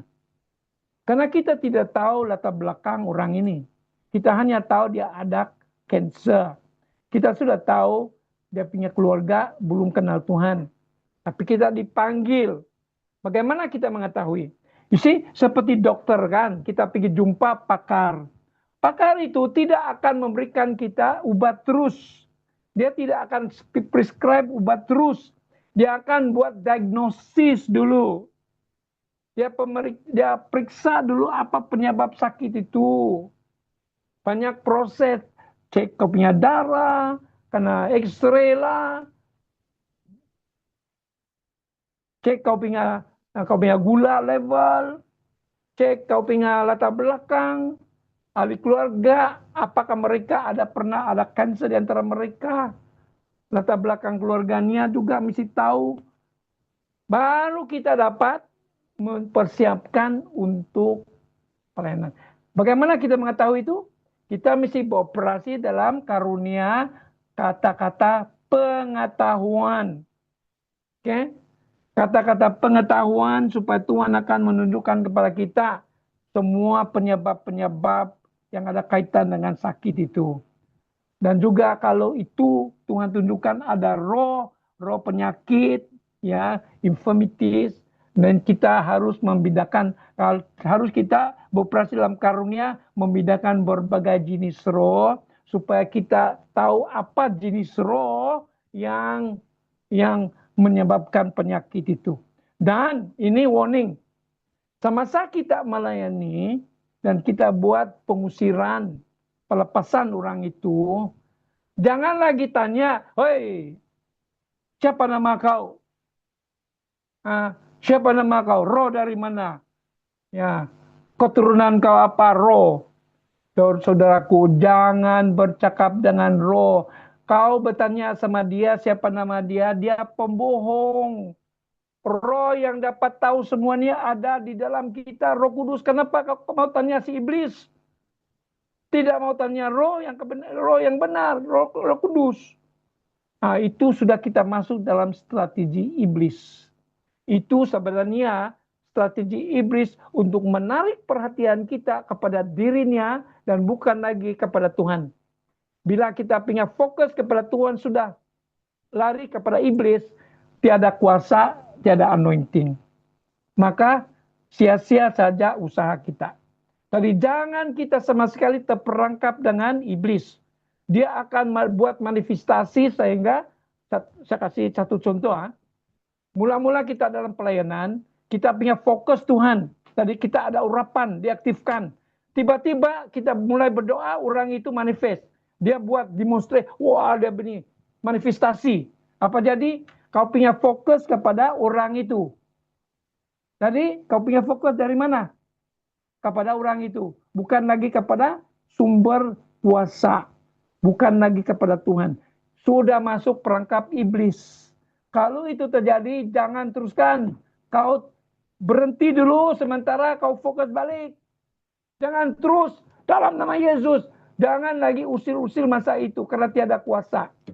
Itu sebab banyak orang bila sudah nampak manifestasi tapi dia masih mengusir sampai berjam-jam itu tidak akan.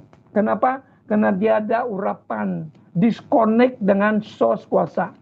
So itu sebab kalau dalam keadaan begitu kita terus stop dulu, tenang, fokus balik kepada Tuhan.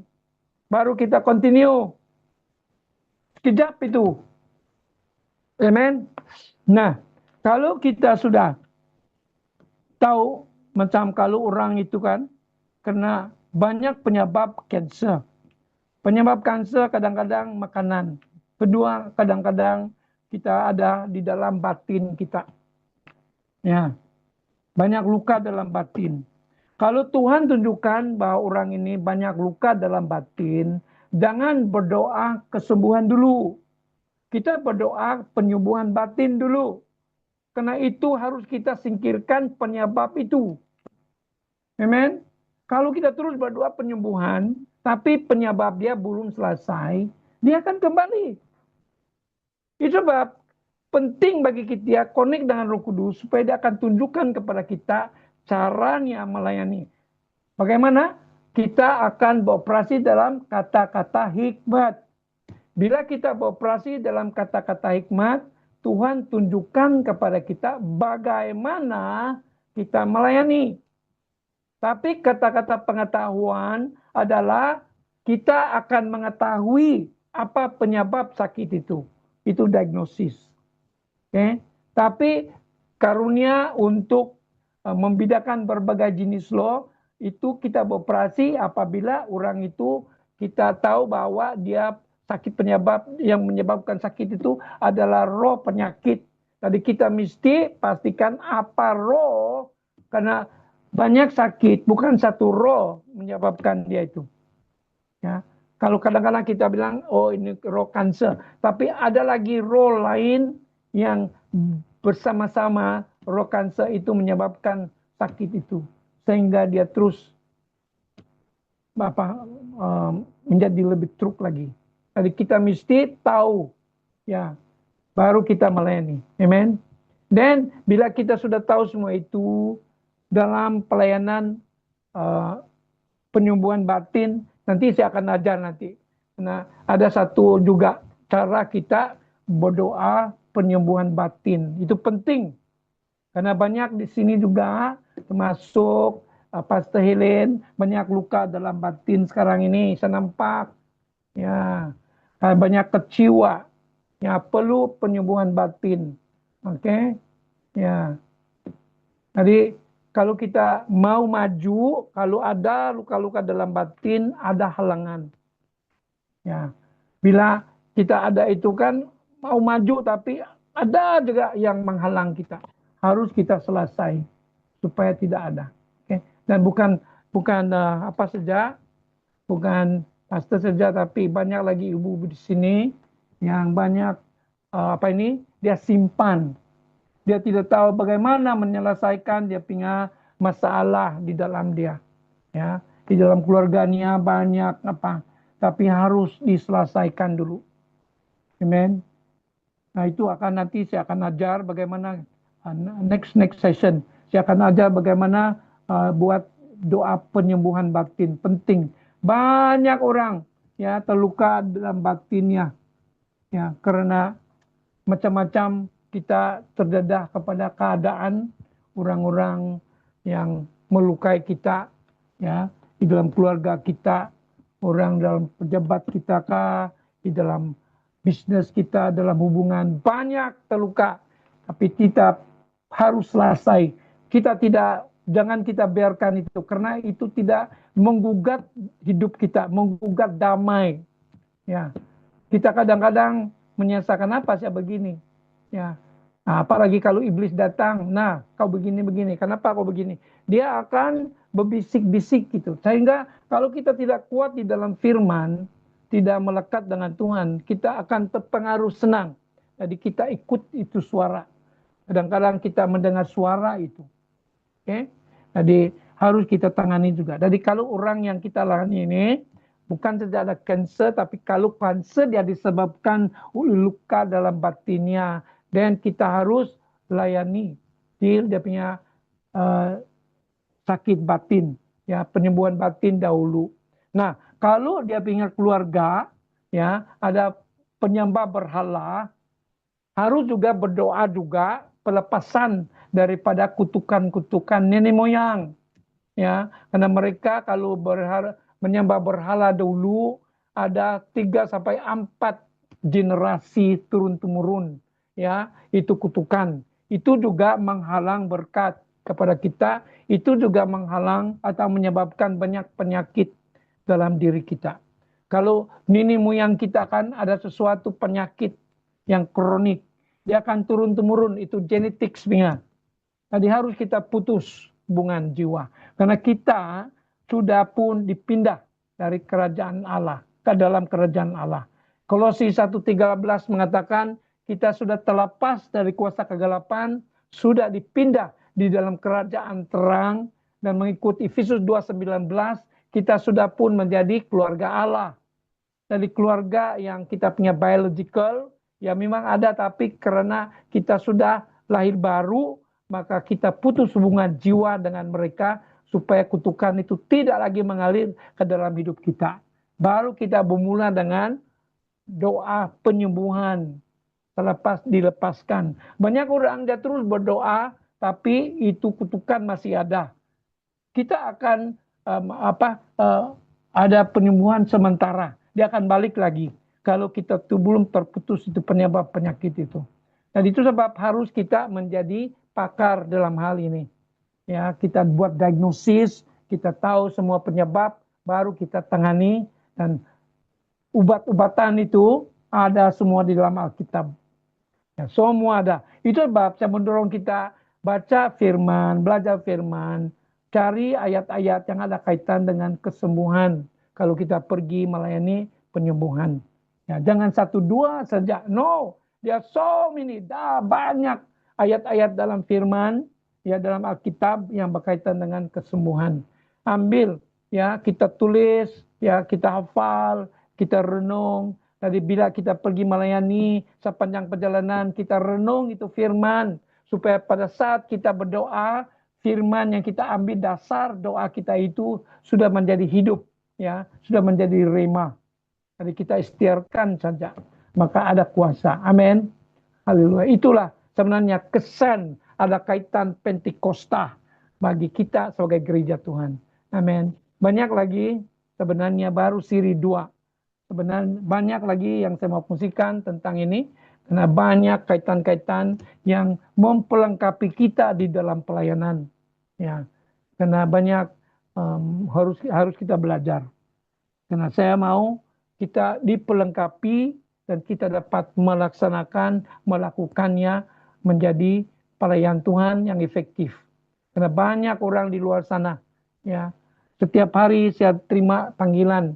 Bukan saja di Sabah, kadang-kadang sampai di Amerika, panggil, Indonesia, lain negara, ya minta pelayanan.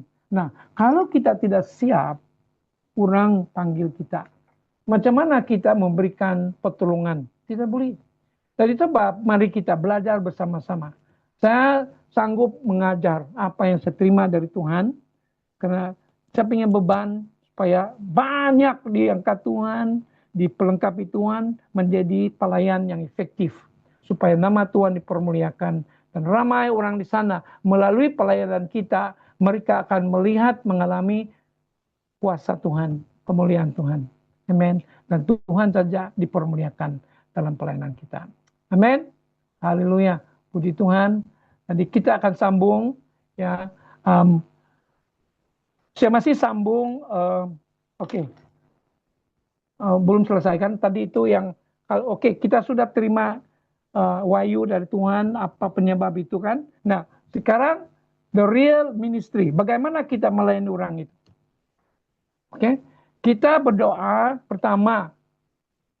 Kita sudah mohon perlindungan Tuhan sebelum kita pergi. Ingat. Kita sudah mohon pengampunan dosa kita sendiri. Kita sudah berdoa urapan ada. Kita connect, kita berdoa supaya karunia-karunia itu beroperasi. Okay?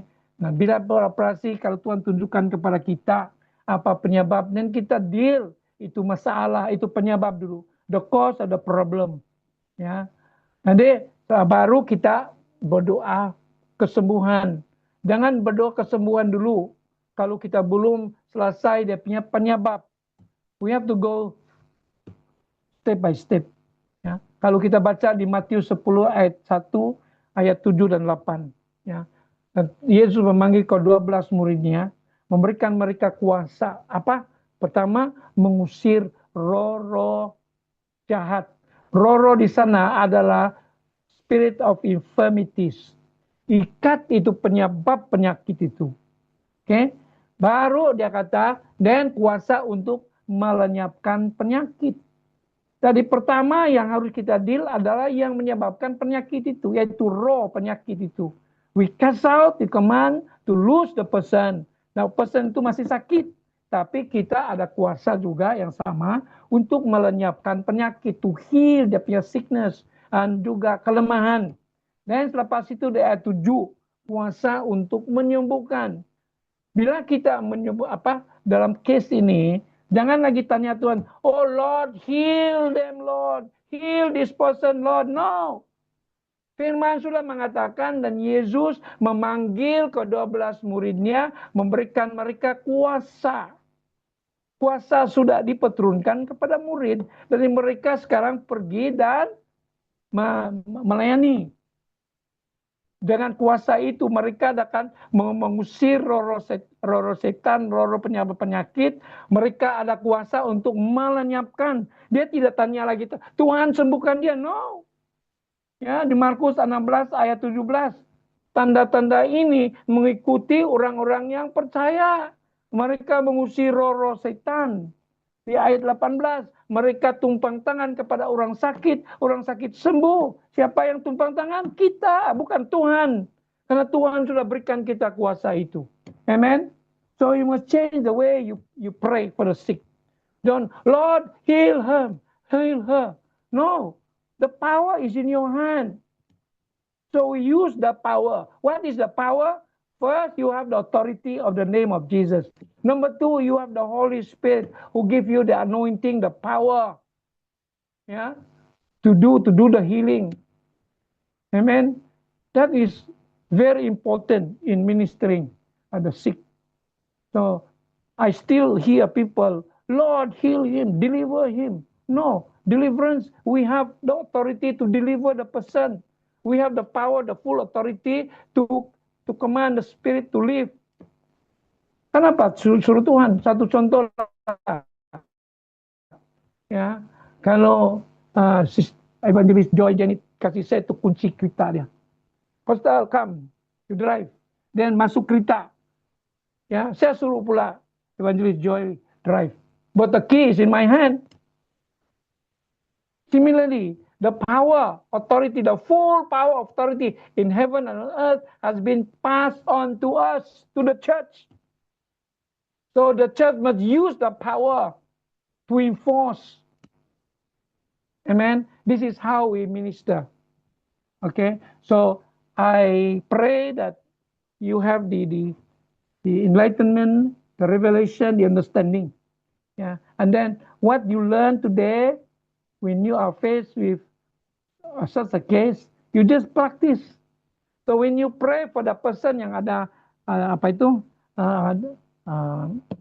cancer, when we pray, the Lord revealed that the cause of the cancer is we need inner healing. You got a lot of hurts in emotion. So we deal with that, do the inner healing first, and then if the family ada menyembah berhala, then we have to release the person, the sick person from the curse, the generational curse. Maybe ada orang, ya, ada orang yang mengutuk dia.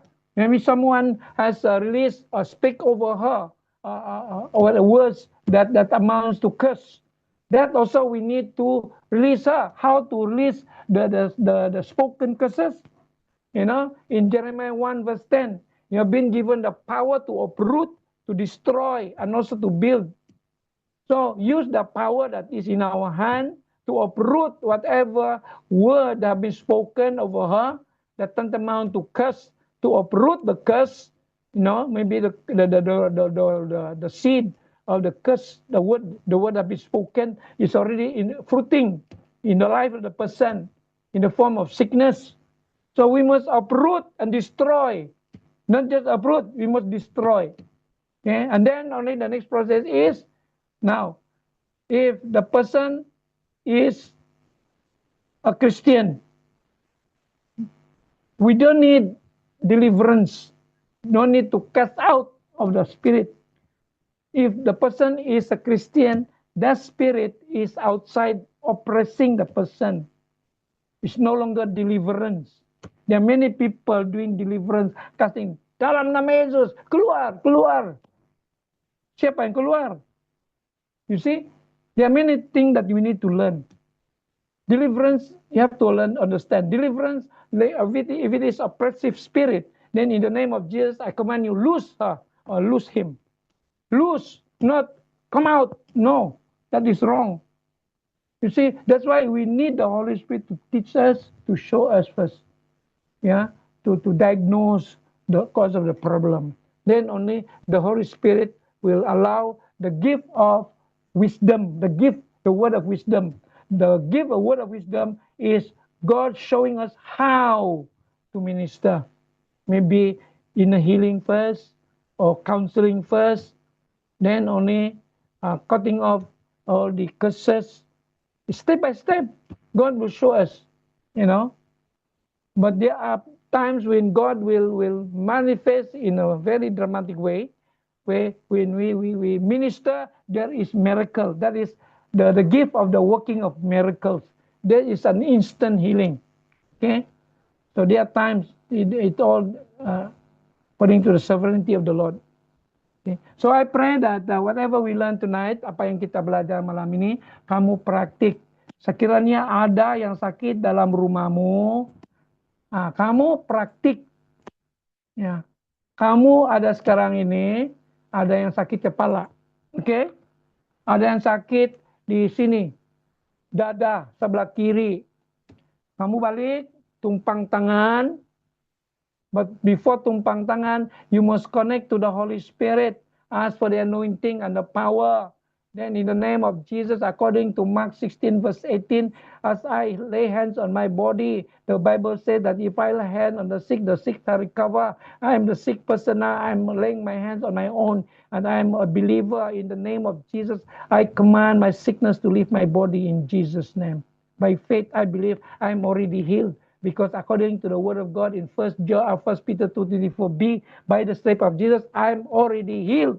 Use the word of God by faith and believing. You know, when you pray, always like this. Dengar. When you pray, you must pray for the answer. Never pray for the problem. Why? You have to see the answer. You have to see, when you are sick, you must see yourself already healed. Don't look at your present condition. If you look at your present condition, it will persist. You are still sick. Because Jeremiah chapter 1, verse 11 and 12 says, and the word of God came to Jeremiah. Jeremiah, what do you see? Jeremiah answered, I see an almond branch tree. Okay? What is it? And God says, what you see is good. I'm ever ready to perform. Meaning to say God is ever ready to perform what we see. If we see, kalau kita melihat diri kita sudah sembuh, itulah yang Tuhan lakukan. Karena itulah yang kita ikhtiarkan. Lord, I thank you, I am healed. What I'm seeing, I'm healed now.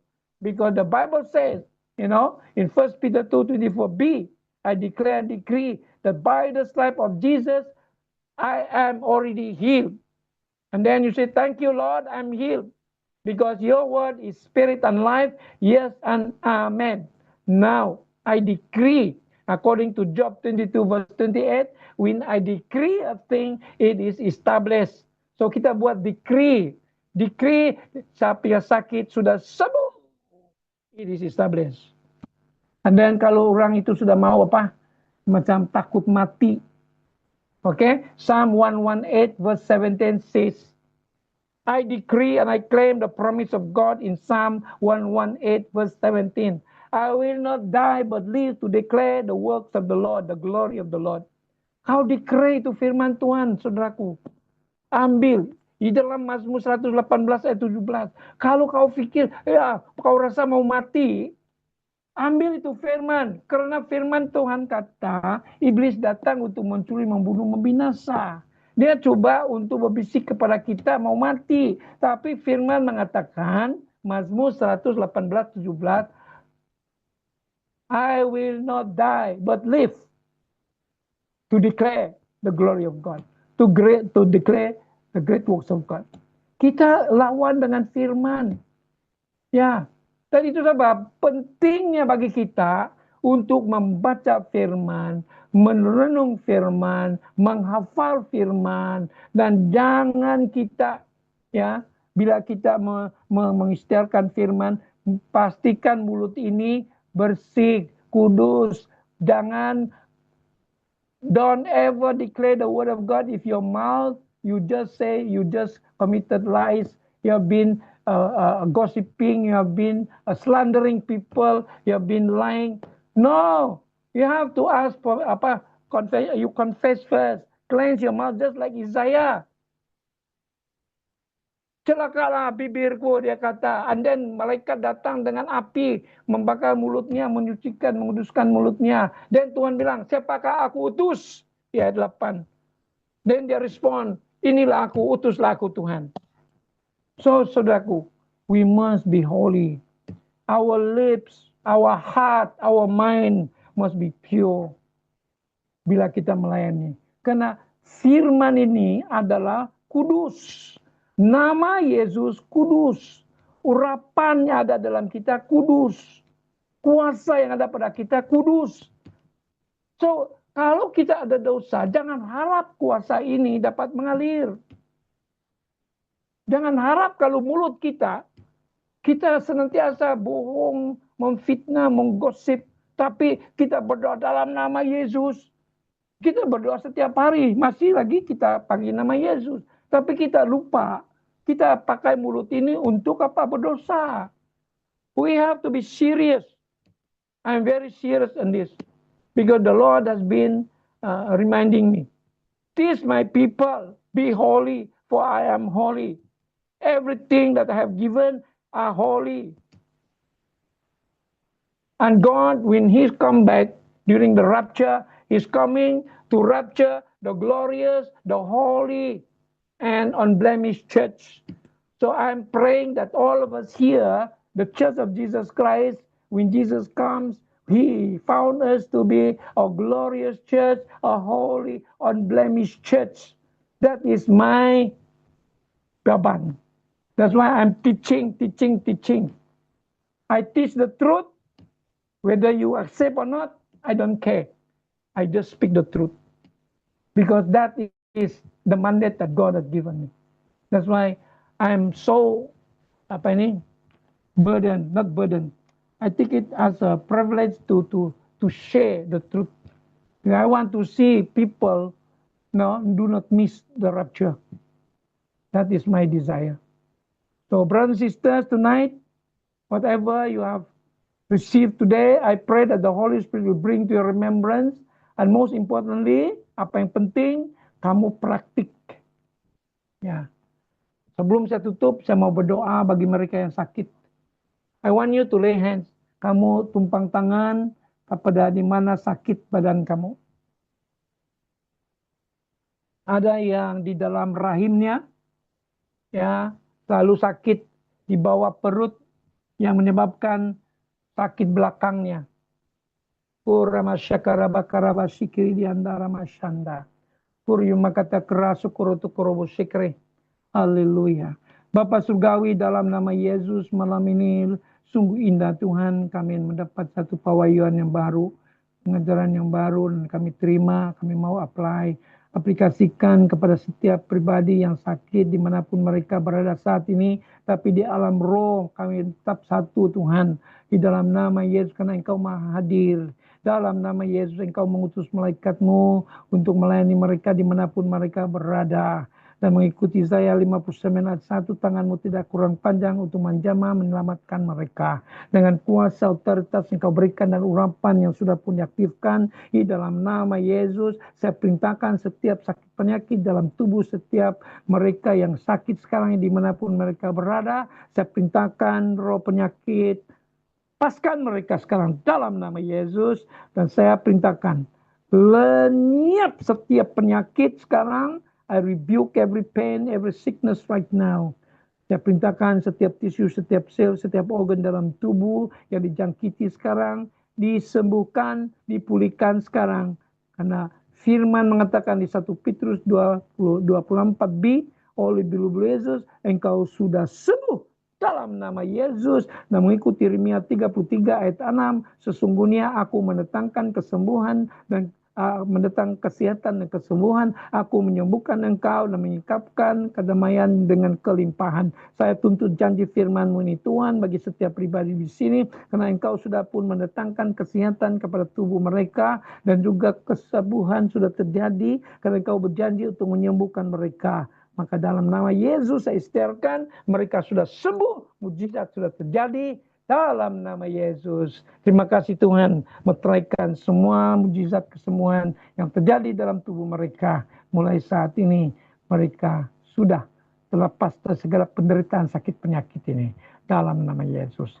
Dan sementara kami Tuhan mengakhiri pembelajaran ini, biarlah Tuhan terus mengurapi setiap pribadi di sini dan urapan yang dapat mengingati apa yang sudah diajarkan kepada mereka, dan juga Roh Kudus yang mengajar segala sesuatu, memberikan pewahyuan dan mendalamkan lagi pewahyuan, pengertian, pemahaman Tuhan atas firman yang sudah disampaikan, supaya mereka diperlengkapi untuk pelayanan dimanapun mereka diperlukan. Dalam nama Yesus. Amin, amin, amin. Haleluya. Sebelah sudah. Oke, kembali kepada Pastor Helen. Haleluya. Haleluya, haleluya.